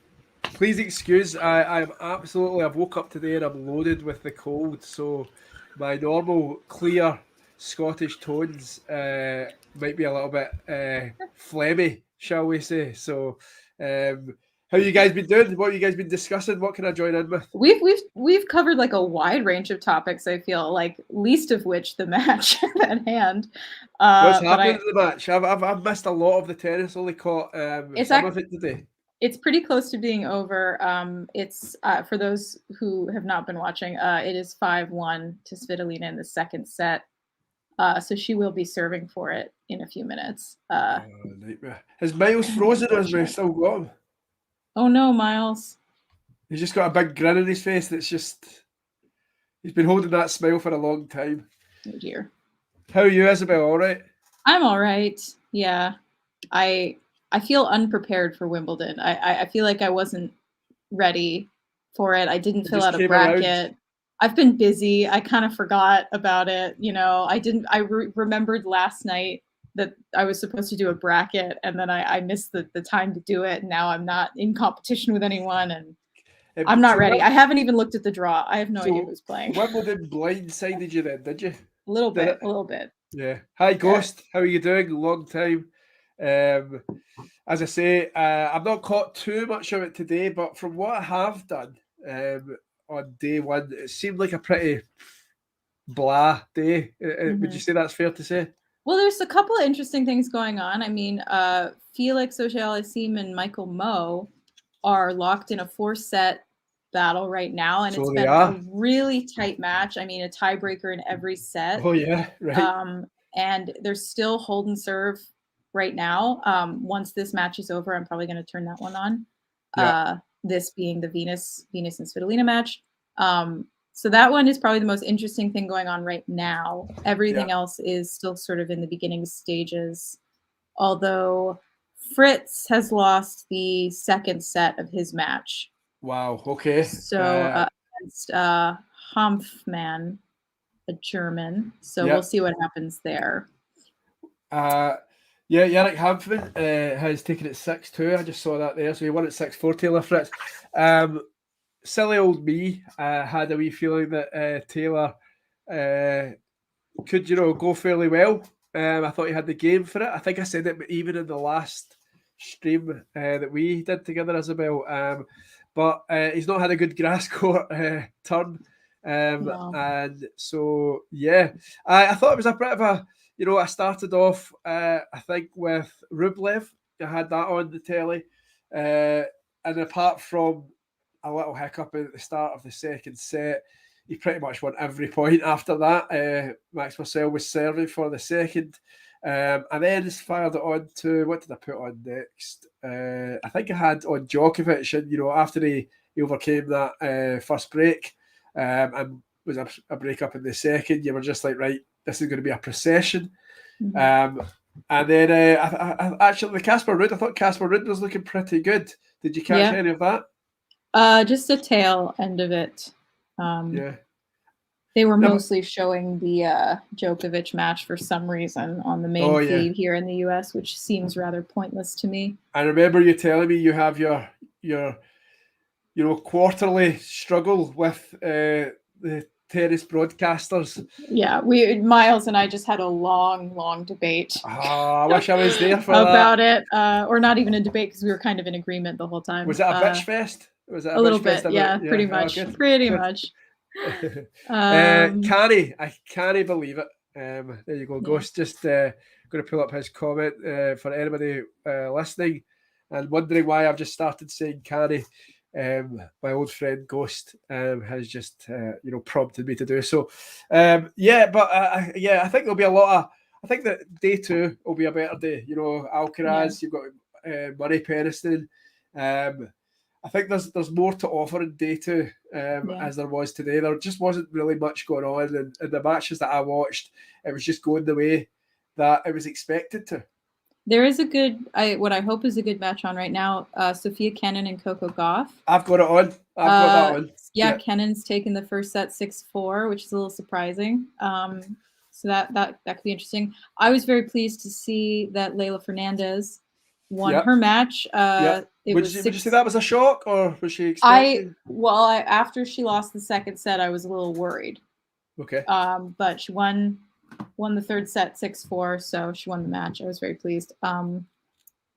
I really want her to do well. I like her so much. Yeah, I've been. I really like that famous US Open run, and the incredible, iconic. Yeah, the charisma that she that was on court and every round. I really kind of took to her there as well, and I've, I'm not gonna lie, been disappointed with what's happened since, and wondering. Well, she was injured. She had a foot fracture, I think, or a stress fracture, something along that. So she's been injured. I feel like she's building it back up. I think she's definitely having a better time than Emma Raducanu. That's not very difficult, though, is it? That's not very difficult. One interesting match that I've just having a look at the scores here. Alexander Bublik, Sasha Bublik is a set and a breakdown. Of course, the winner in Halle just a couple of weeks ago. A big grass court tournament. I'm sure Bublik fans, and there will be some out there, will be a little surprised with that. He's losing to Mackenzie McDonald. That is surprising. A little bit of a shock there. What else has been going on? I feel like I've taken Miles's place. Where has he gone? What's happened? I don't know. I wasn't sure I was going to stay after the Venus match was over, but I don't want to leave you alone. Well, no. I mean, if he was going purely for that, up to yourself. I'm up for 10 minutes. I can't really add too much because I'm absolutely loaded with the cold. But what I mean, if we'll maybe wait. We're happy to wait till 7:30, see if Miles returns, and then, or in fact 7:30, whatever you're on. What time is it where you are? It is about 11 a.m. 11 a.m. Yeah. Have you been hearing about the guys and their troubles to get into Wimbledon today? Have you been seeing that? I have, yes. I heard about the rain and the crazy 9-hour-long queue. It's very different to the experience I had at Wimbledon last year. Right. Okay. Yeah. Okay. I had all sunny weather. Straight in? Pretty much. I mean, I didn't go on the first day. I went in the middle of the first week, and I managed to get the center court ticket my first day there. And then I think I waited in the queue for maybe an hour the next day. But I also only wanted a grounds pass. So like I wasn't looking to get like court 1 center court tickets. So the queue wasn't super long for that.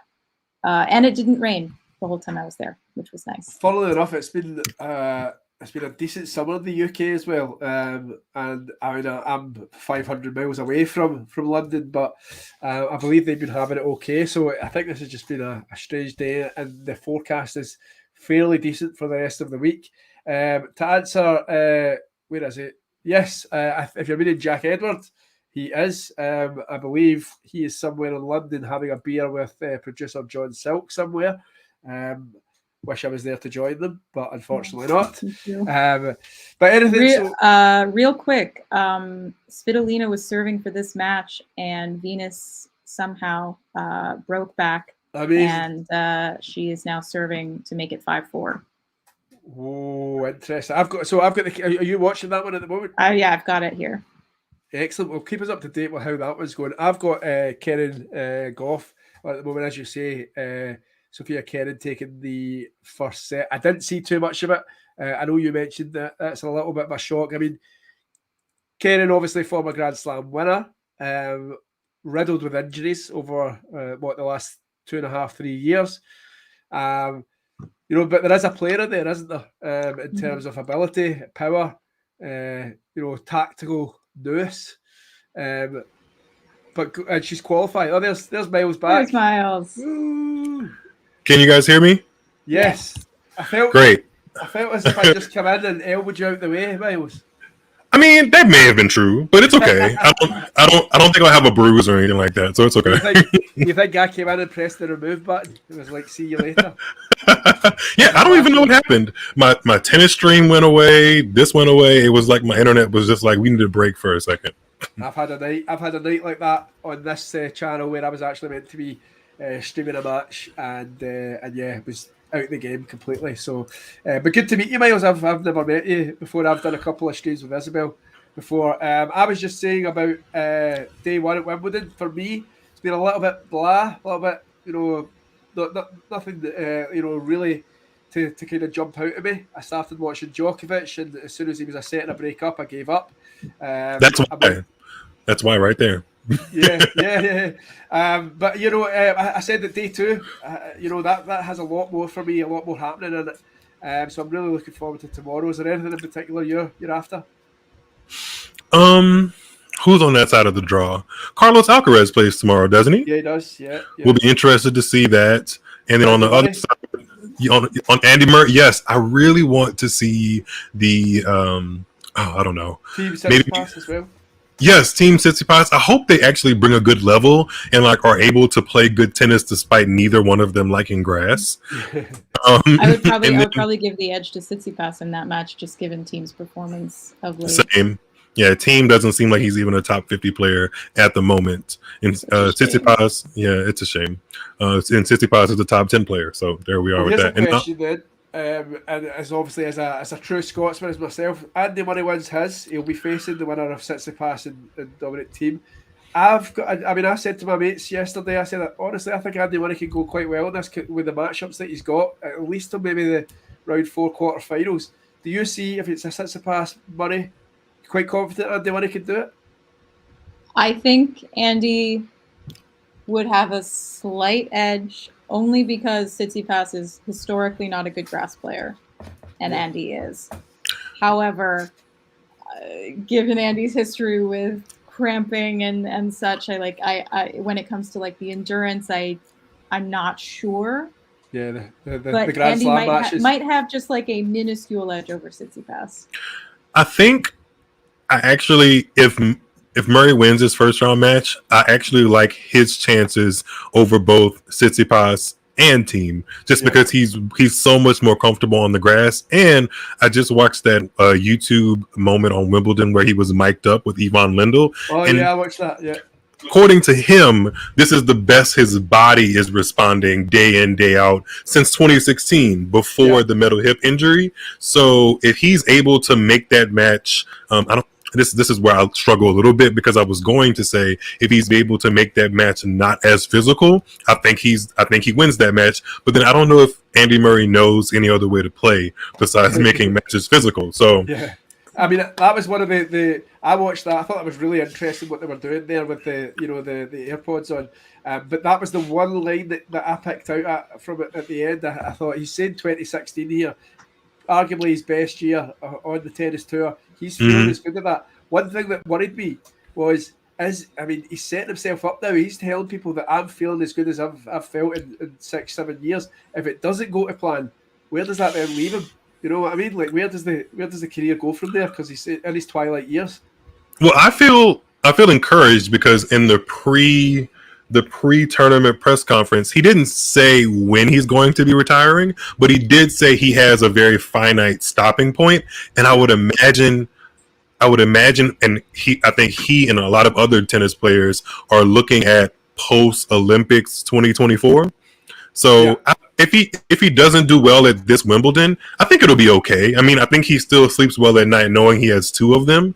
I wouldn't be too personally, I wouldn't be too heartbroken if he has talked as much as he's talked up about his chances right now and doesn't actually go through with them, because at the end of the day, he's still a 30-something-year-old guy playing in the twilight of his tennis career. So if Tsitsipas or a team actually beats him, I don't think it'll be considered a bad loss, to me. Fair enough. No, fair enough. Yeah. I mean, I get what you're saying. I think obviously knowing the guy, he's just a born winner.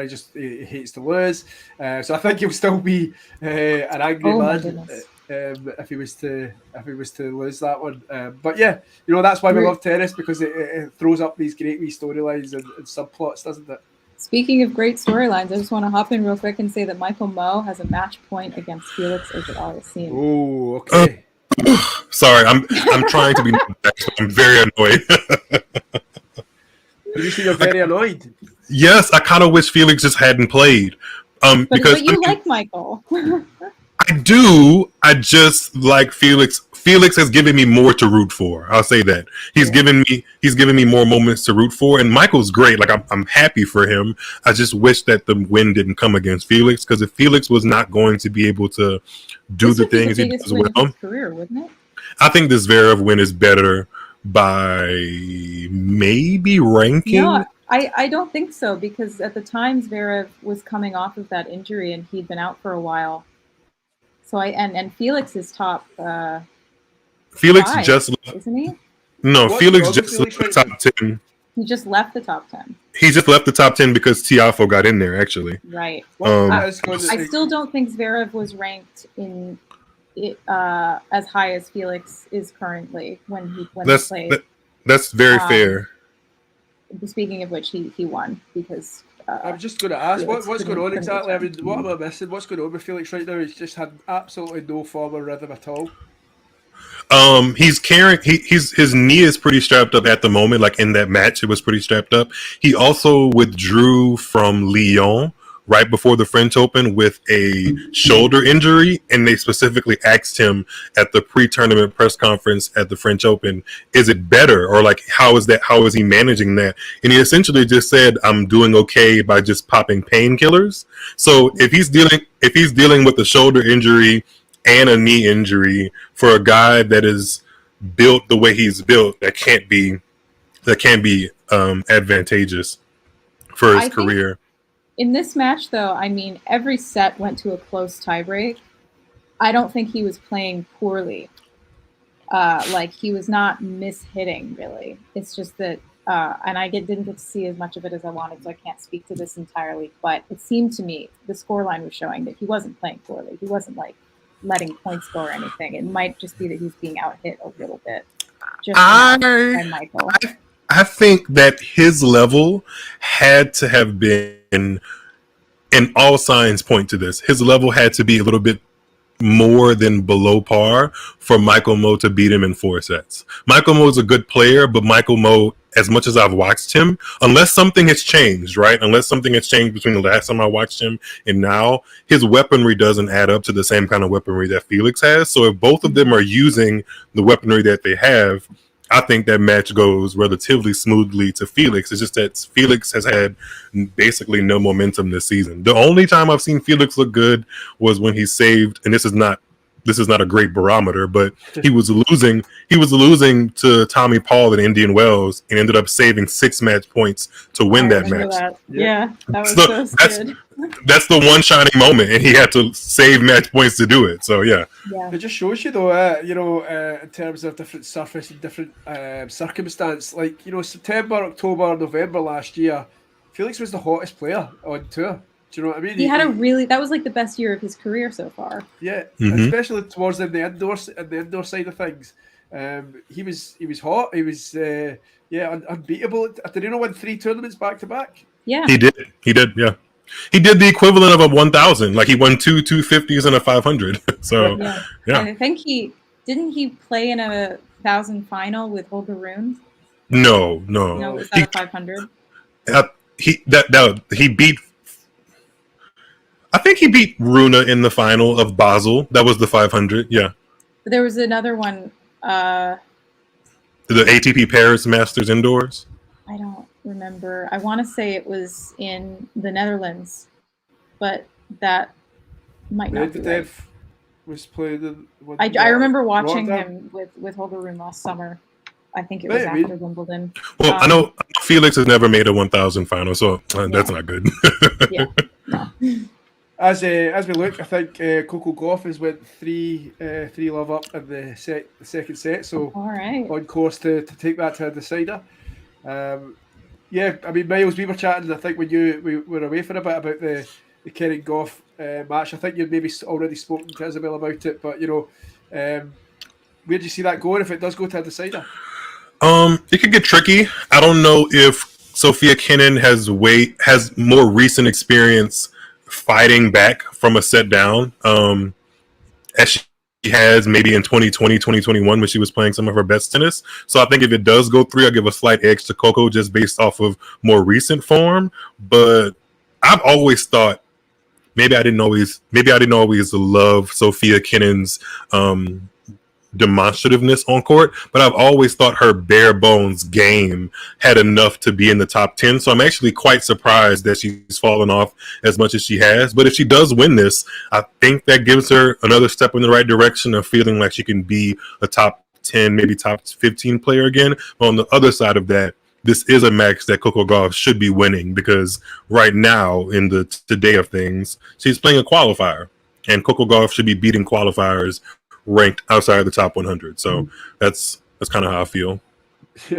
Yeah. How's Venus getting on? I know you said she was. She lost. She lost, right? Okay. Yeah. I think it was 5-3, 6-3. Excuse me. I think it was 6. Yeah. Was it 6-3? Yeah.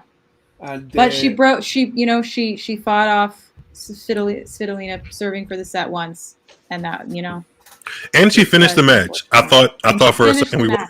I thought for a second we weren't going to be able to do that. I say we when I talk about Venus and Serena, but I mean, it was you and me. I like that. I talk about we when I speak about Andy Murray, so you're allowed to do that. Just to mention, again, just when you talked away, Miles, I'd mentioned Sasha Bublik. He was a set and a breakdown to Mackenzie McDonald, but he's now turned that around and he's serving for the second set. I just thought that was a bit of a shock considering the fact that he won at Halle just a few weeks ago. I'm not shocked by that, actually. I think Bublik enjoys the lane he was in Halle when he's really not being talked about, and he can kind of play the upset role. I don't think we'll ever see Alexander Bublik be a consistent top 10 player with expectations, because I don't think he plays well when people are expecting him to win. So I actually had him on upset alert, because Mackenzie McDonald is the kind of player that's going to keep asking you questions and keep making you play balls, and that's not Alexander Bublik's strength. He likes to kind of be more fly by the seat of his pants, and McDonald doesn't play that kind of tennis. Yeah, I think I watched him and Ben Shelton. I think it might have been Rome, and it was a fun match. It was just a real fun match to watch. Do you know what I mean? Just exactly for what you're talking about. Just both players just playing wild shots, no tactics, just wild ground strokes. Anything else going on? I think I'm actually gonna step away because I gotta start my day here. It's like what, before noon on the West Coast? Before noon here, so I gotta head out and start doing some things. But it's been real. Good to see you briefly. I'm sure I'll see more of you in the next 2 weeks. Yeah, so. It'll be a busy time. Yeah, we'll be here. See you guys. Bye, Isabel. Take care. Miles, what time is it where you are? I am in New Orleans, Louisiana, and it is 1:30 p.m. Wow, it's 7:30 for me, so my day is ending. And where are you thereabouts? Where are you? Glasgow, Scotland. Glasgow, okay.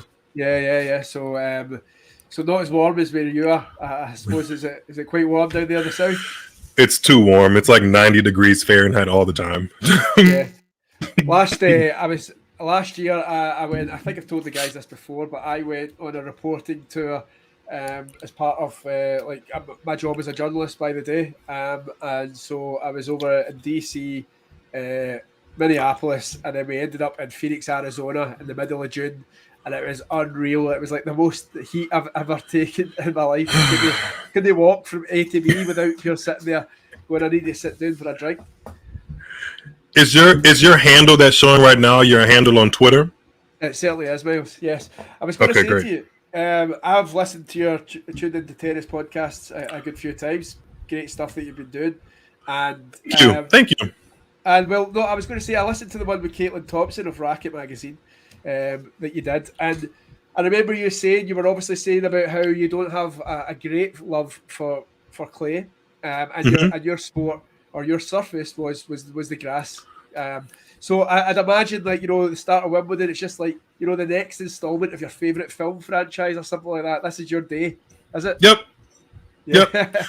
That's how today feels. Like play starts at 5 a.m. and I just randomly woke up at 2 a.m. Like I didn't even purposefully go to sleep earlier to wake up earlier. I just naturally did it. So yes, your subconscious knew I subconsciously knew that it's Wimbledon time, and it's my favorite time. And my birthday always coincides with roundabouts the finals weekend.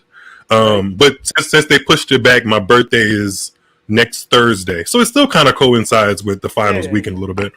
Yeah. So was Wimbledon maybe one of the early tennis memories that you had? Because I know that here in the UK, Wimbledon was for 2 weeks. The whole UK gets out to the garden and plays tennis for 2 weeks, and then for much of the UK it goes back to soccer, as you would call it. But my earliest memories was obviously the Wimbledon fortnight, and that being on the television.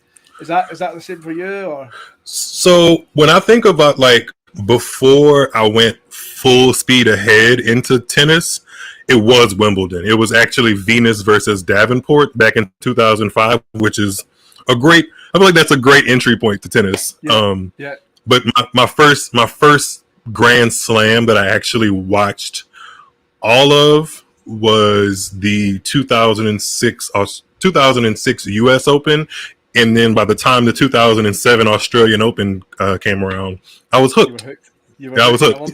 I love that. And tell me then, the clay court season that we've just had, then a few storylines coming out from that. Has that changed your view on the clay side of the game? Don't have to. You've already answered it. On the women's side, yes. I think Why was that? Is that the Swiatek Sabalenka rivalry that's growing? Yeah, I think it's that, and I think the fact that Iga Swiatek has showed that she's going to be the dominant force on that surface is inevitably going to make everybody want to step it up, not only on that surface, but just in general in tennis. Because I feel like the women's tour was missing either one or two really figurehead people that everyone else could kind of want to get better to compete with. Yeah. And now that we have that, I feel like it's only going to make things better down the line. Brilliant.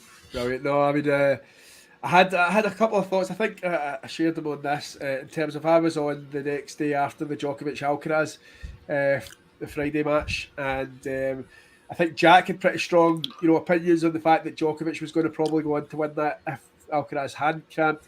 I was seeing flashes Alcaraz in set 2 that he was in control. He was playing the better at that stage. But in terms of the grass, then we're here at Wimbledon. The third slam. Can anybody stop Novak Djokovic? Because I'm not innately a Novak Djokovic fan, for me, I think the tournament gets way more interesting if he loses before the semifinals. Yeah. I don't think that's going to happen, but if it does, the tournament becomes super interesting because that means somebody not named Djokovic, Murray, Nadal or Federer is going to Win. finally lift that trophy. Yeah. But I mean, if he wins it, I think for historical context, I guess that's cool. I'm not. You're gonna say that with more enthusiasm, Miles. Jesus, I guess that's cool. I'm not the biggest fan of. I think prolonged dominance and excellence is wonderful, but I would prefer more variety, and that's just not what Djokovic's era is really providing. It's not variety. It's just like one of those things you have to take a step back and kind of acknowledge. And if you're a Djokovic fan, I think you're loving this. But if you're not, it's like, ugh. Yeah. No, I mean, obviously, being from Scotland, Andy Murray was always the kind of guy out the top three.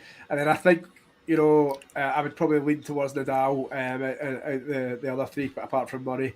But yeah, I mean, it's funny you say that. It would be more interesting. So my partner was basically telling me she was like, right, she doesn't like tennis, right? But fair play to her for having it on the television all the time and just while I watch it. But for some reason, she came to me 3 days ago and she says, I'm going to get into tennis, so tell me what to watch for Wimbledon. I'll start watching it. And I was like, right, okay, so I'll think about this. I'll tell you what, I'll look at the schedule and I'll point out a good match. She's like, why won't I just watch it on BBC One, which is the broadcaster over here? And I said, well, because the first match is just going to be Djokovic versus Kenin, and that will just be a procession. I was like, you'll be bored by that. You'll basically be like, this is absolutely boring because this guy is too good and he's dictating everything and there's no drama to it. And I'm like, tennis is so much more than that. So I'll find a match for her. Now, I put her on to Ruud, and I actually thought Casper Ruud, though I watched it with her, I thought Casper, I don't know if you caught any of that, but he looked very good, considering he's never made it past round 2 of Wimbledon. So I like that. I do like Casper Ruud. I'm a bit of a Casper fan. I think he doesn't get a lot of credit for some reason. He gets called a Nadal fanboy. I think it might have been in your podcast, somebody had described him as having love heart emojis when he played Nadal in the French Open final last year. I don't even remember that, but that might have been true. The reason why I raised that is just, for a newcomer to the sport, to watch someone like, especially in the peak time of Nadal or Federer or Djokovic, and they play somebody who they maybe don't know, it's not fun to watch. You want a rivalry, you want competing tennis, you want people to have a chance, and I think you're right. I think it opens up the tournament and nobody will know who's going to win it. I think the only thing that I'll add to that is that for me, the opening rounds of watching Roger Federer open up center court because he was the defending champion, or watching Serena or Venus do it, their games, whether they were playing somebody ranked 108 or 8 in the world, and if they were beating them 6-1, 6-2, it was still entertaining because the way they play tennis is like watching a television show kind of play out. Like there's ebbs and flows, and there's moments you can. It was engaging, yeah. To wrap that up, it was engaging. With Djokovic, he's almost too efficient. It's not as engaging. It's excellent. It's excellent textbook tennis. It's just not as engaging. So you almost want to be like, okay, well, where's the tension? Am I going to get that in the next round or the next round after that? So that's part of the reason why I'm kind of why I said earlier, if he loses the tournament gets so more interesting because now it's put on to everybody else to be like, well, who's going to be the guy that lifts the trophy? So yeah. And do you think? Alcaraz has obviously got the talent. He doesn't really have an experience, a history on grass. He's won Queens though. He won Queens a couple of weeks ago, and making a bit of a statement. Do you think he's got any chance of these two? Because as I said to you, at the French, I watched that, and I actually was working during the day, and I basically shut down social media, recorded the match, got home from work at 6 o'clock, and watched it as live. What I was seeing in the second set, what I was seeing was Alcaraz was winning more points. If you'd had a normal situation, for me, I thought Alcaraz was winning that match. Jack Edwards, he disagreed. He makes some good, valid points as to why Djokovic was, to him, still going to win that match. But I think we're dismissing. I think a lot of people are dismissing Alcaraz because of his background on grass, and he doesn't really have one. And I just wonder, asking yourself, Miles, if you could make any sort of argument for Alcaraz to win that final if they meet. If they meet, I think the reasoning why Alcaraz could win that match is simply because he has the artillery to do so. Like I just was listening to a podcast, I think ATP Radio, and he himself is rating his first serve and serve better. Like he's getting it more consistently in the 130s. And even though Djokovic is the best returner of all time, I still think that it's hard to consistently return 130-mile-per-hour serves. And then on top of that, once you get into the point, Alcaraz can burst open points with his forehand, backhand, or a drop shot. And I think over time, for some reason, I'm not saying that Djokovic hasn't been challenged, because I think Medvedev has challenged him. I think Tsitsipas has challenged him. But I'm not sure either one of them have beaten him on his very best day, if that makes any sense. I feel like Carlos Alcaraz it'll be very tight because Djokovic is a really good tennis player, but I feel like Carlos Alcaraz on his best day is possible to beat Novak Djokovic on his best day, especially on a surface like grass where 1-2 punches give you more results than it would on clay or hard. So it's possible. It's possible.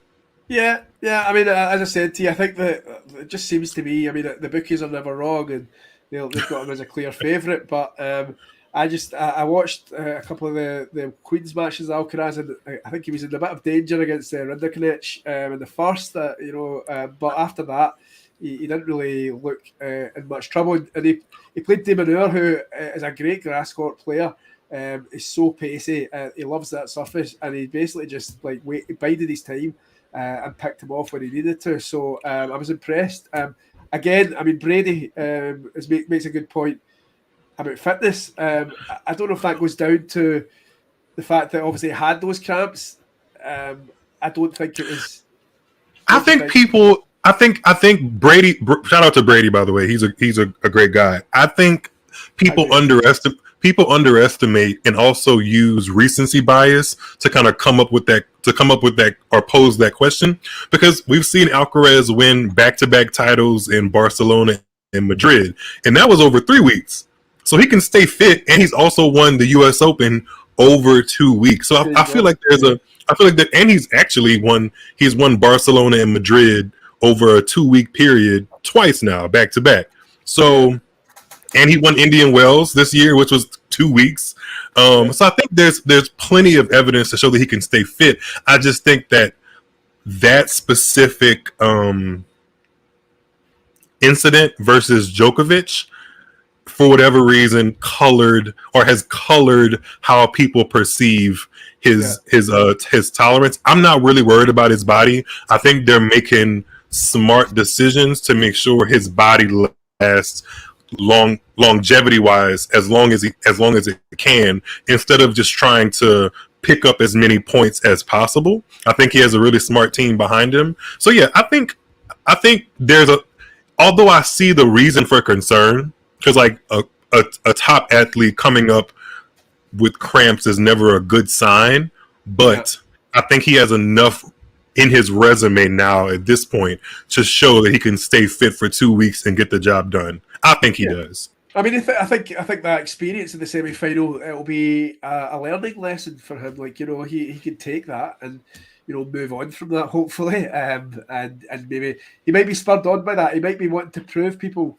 that he can actually beat Djokovic, because now the theory is that this is another member of the next gen who can't they're going to have to wait for this guy to retire before they can win anything. Do you know what I mean? So yeah, it's fascinating. It's fascinating. As just to mention, Kenin has broke back in that second set. It's now with serve with Gauff 4-3. With Kenin now with the ball at a racket. You would think, as what you said earlier on, Miles, that Kenin needs to try and finish this one, now. Yeah, if Kenin's going to win, she needs to win in 2 sets, which is interesting because I don't even. I guess I should say recently, Coco Gauff does not have, like in the last 6 months or so. Yeah, Coco Gauff's 3-set record her 3-set record isn't great, and if she's lost the first set, she's lost a lot of those matches. But I just have a feeling that like Sofia Kenin doesn't have a large reserve to like think back on in like the last year or two of how it feels to close out beating somebody ranked so far ahead of you like Coco Gauff. But at the same time, she is a Grand Slam champion, former finalist, so she knows how to do it. I just feel like sometimes tennis is one of those things where if you haven't done it in a while, sometimes it can come back to haunt you. But then I'm also looking at this match, and Coco is giving her some free points. So yeah, not quite. I'm just not about quite sure. to say I've got the match on as well, and just from that last point, I don't know where you are on your stream, but that point that Kenny's just played was really, really good, really impressive. She has game point right now where I'm at. Yeah, well, I'm a wee bit behind you. I was talking. She had one where she brought Coco Gauff in. She's then lobbed her. She's put her away then with she's forced her to go long with a cross-court backhand. The backhand down the line, the inside-in forehand is Kenin's strength, really. This is as well. She's hitting the ball as clean, I think, is what I'm trying to say. She's hitting the ball as cleanly as I've seen her, and what I've seen of her this year. To be honest, I've only seen her. Am I making it up? Did she beat Sabalenka recently? She did. She beat Sabalenka. She beat Sabalenka in the opening round, or her in Kenin's second round in Rome. Yes. But that was Sabalenka's first match of the tournament because she got a first round bye. So maybe Kenin had more reps. Yep, and she just won in Madrid. Yeah, right. Okay, yeah, I thought that. So she's got previous, she's got form. She's not been totally out of the wilderness, has she? She's as much as that. She hasn't hit the heights of what people may have thought after that 2020 Aussie Open. She's been riddled by injury. And there is talent there. There's undoubted talent, and there's a player inside there. Do you know what I mean? Yeah, I agree. I was, like I said earlier, I'm super surprised that she fell down the rankings as much as she did, because although she has weapons in her game, her weapons when she was playing well didn't seem like they were actually going to go off the rails. You know how some players have Maria Sharapova, somebody that Sofia Kenin looked up to. If Sharapova played badly, it was very obvious. Like she would just not make balls. It would be like an error fest. Sofia Kenin's game isn't really built around breaking points open with massive ground strokes. So it was weird to me that she fell down in the rankings because of a lack of consistency, because consistency is what made her a Grand Slam champion. But I will say this matchup is something I would like to see in the second week of a Grand Slam, not the first round. I think they're both too good to be in the first round. But I mean, I'm rooting for Coco because she's the higher ranked player, and I think Wimbledon's a great place for her. But I would not be mad if Sofia Kenin, works her way back into the top 20 in the sport. I think she should be there. Do you think this might sound a strange question, but it sounds good in my head, so bear with me. But does it seem like if Kenin wins this matchup now, she's got more? I don't even know who they're meant to be playing in round two, but I can look it up. To me, it seems like Kenin could win this match and easily get put out the next round, but Coco Gauff could win this and then go for a bit of a run, if you know what I mean. No, that's exactly it. Because I mean, we don't have. When was the last time Sofia Kenin won 5 matches in a row? You're talking years, surely. Whereas with Coco Gauff, she did that earlier. She's done that a couple times this year. Yeah. So she was semi-final. I mean, she was semi-final at Eastbourne, and then. Kenin came through qualifiers, obviously, at Roehampton. So, yeah, I mean, just right now, Coco Gauff game point. I don't know if you're maybe ahead. She's won that game. I think so, yeah. Yeah, she has. Just talk to me while you do that. I was going to ask you, talk to me about Taylor Fritz, okay? Now, the reason why, at the French... Does he play today, too? Is he playing today or no? He's 2 sets to 1 down against Yannick Hanford. I knew it. He won the first 6-4, but he's lost the last 2 6-2, 6-4. Now, the reason being is I did the final with Djokovic and Casper Ruud. I think we came on to who could possibly hurt Djokovic. Now, I don't know if I'd maybe had one too many beers or something, but I said that Taylor Fritz had the game for grass. He's got a solid serve. He's all action. and he was unlucky to lose out to Nadal last year, and it inspired Nadal in a quarterfinal that was epic. And so I just thought, Nadal's not there. Taylor Fritz is the man to, he'll be that surprise finalist or something. Go a few weeks later, Taylor Fritz has had a rotten grass court season. So, yeah, and he's losing 2-1 here, and there's a good chance he'll go out round early. So, was I totally wrong? And I'm okay if I am. I've been called wrong and many times before, and I will be again. But, where was I getting that faith from? Do you know? Faith that Taylor Fritz could beat. Something. Yeah, they could do something at Wimbledon. This Wimbledon or last year's? This one this year. I don't think you're wrong. I think Taylor Fritz has the game on like the way that the grass courts are set up now to do damage on them. I'm not buying stock in his ability to close out points in the forecourt. And that bothers me because his serve sets him up to be at the forecourt, and his forehand and backhand, like both of them are so cleanly struck that if he moves in, he should be able to take advantage and put away balls, but he's not great at that.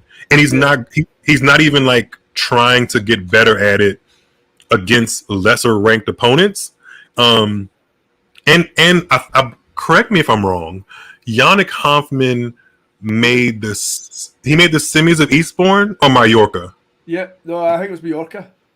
Yeah, and that would have been, I think that would have been his either his first ATP final or first ATP championships, like ATP tour level. And Taylor Fritz has won one ATP 250 in Delray, but that was against a very like weak-ish field. So yeah, I mean, honestly, Hanfmann might have more momentum, but I think Taylor Fritz is the better player. But I'm not sure why Taylor Fritz can't like elevate it in Grand Slams. And that to close it out, that's what worries me. Taylor Fritz has done well everywhere else but the Grand Slams. Like he only has one quarterfinal here at Wimbledon last year. He didn't even get points for it, so that sucks. So if he gets upset, I wouldn't be too surprised.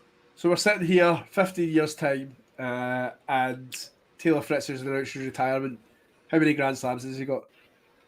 In 50 years? 15, 1-5. Oh, 15. I was like, oh gosh. I know they're playing older, Miles. I know they're playing older, but I don't think they're playing until they're 70. In 15 years, Oh, got you. Stop. No, I think it's 0. Right. Okay. Unfortunately, unless, and I think he said this. I think he said this in like an ESPN montage. Once Djokovic officially puts his racket up, and once Nadal like officially says I'm done, it'll be at least 10 guys. Like unless Carlos Alcaraz just completely, he just completely explodes and wins everything. It's gonna be a list of like 10 guys every Grand Slam that you can say, oh, he has a case to possibly win this, and I think that gets him a little bit closer to lifting one. Yeah, but it becomes almost like a golf event, like when you go into the Masters and stuff, you've got about 30 guys who can win it, like realistically, and I think that's what tennis will more or less become. And it's funny because I was listening to the radio this morning, and it's like a Scottish radio station, obviously, and they're talking about tennis and Andy Murray, and they did a montage, I think, like you like a VT talking about him. And they all say the same thing, and it's been said many times before, but, if Andy Murray had been born in a different era, how many Grand Slams would they have won? And that's by the by, but it's just, these guys will go, and like you say, it'll open it up. And I think, that first event where all three are retired officially, I think... That first major is going to be interesting. Yeah, because it was interesting. It was interesting in I remember in 2020, the 2020 U.S. Open, things got super interesting as soon as Djokovic got defaulted. Yeah. Dominic Thiem ends up winning, and then I don't know if there was a major between then and the 2022 U.S. Open that didn't feature one of the big three in the quarterfinals. But I think when Alcaraz won the U.S. Open, there were no big three members. Like everyone left in the quarters onward would have been a first-time Grand Slam champion. I think because Tivo beat Nadal was a quarterfinal. In the fourth round. Fourth round, Yeah. right. So then from then on in, because Djokovic obviously couldn't get into the country, and And Roger retired. Yeah. So I mean, Coco Gauff just took that second set. Sorry, what was that? Coco Gauff just took the second set. Yeah. Okay, brilliant. Do you think it's a better for the game, than better for the sport? You know, because we think more people will watch the sport because it gives that unpredictability.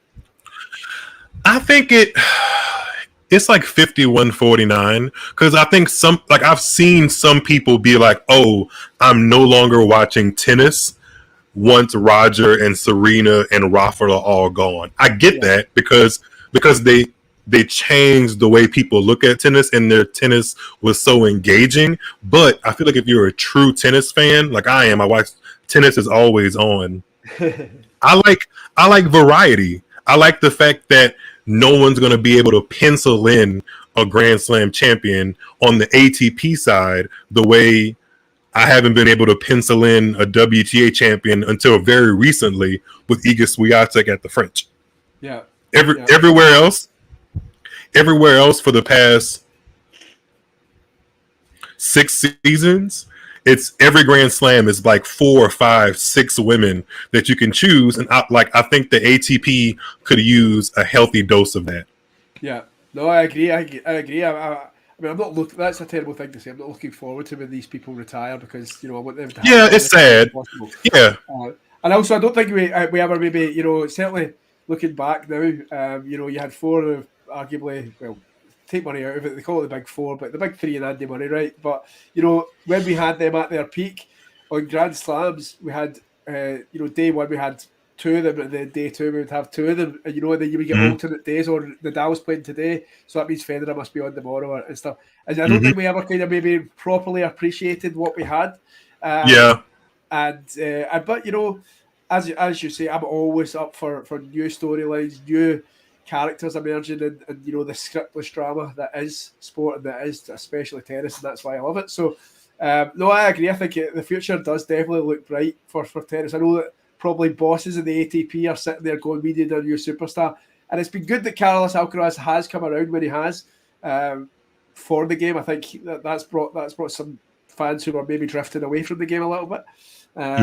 So I think the future, especially for the WTA, because like you say, there's that variety in it, and I think the ATP and the WTA are in good and healthy positions. I think they are, because once, I already think that next generation, I know people have said next gen on the ATP for so many years now, it was supposed to be Zverev, Medvedev, Tsitsipas, and one of them have won a Grand Slam, and all of them have been top 3 in the world. So they've done as best as they could, but they never really overtook the big 3. Yeah. But I think once Djokovic is finally put his racket up, ESPN showing one of them right now. The likes of Alcaraz, Sinner, Rune, even, and then that's like tier 1, maybe tier 1, and then Sinner is like 0.5 because he doesn't have a Masters 1000 yet.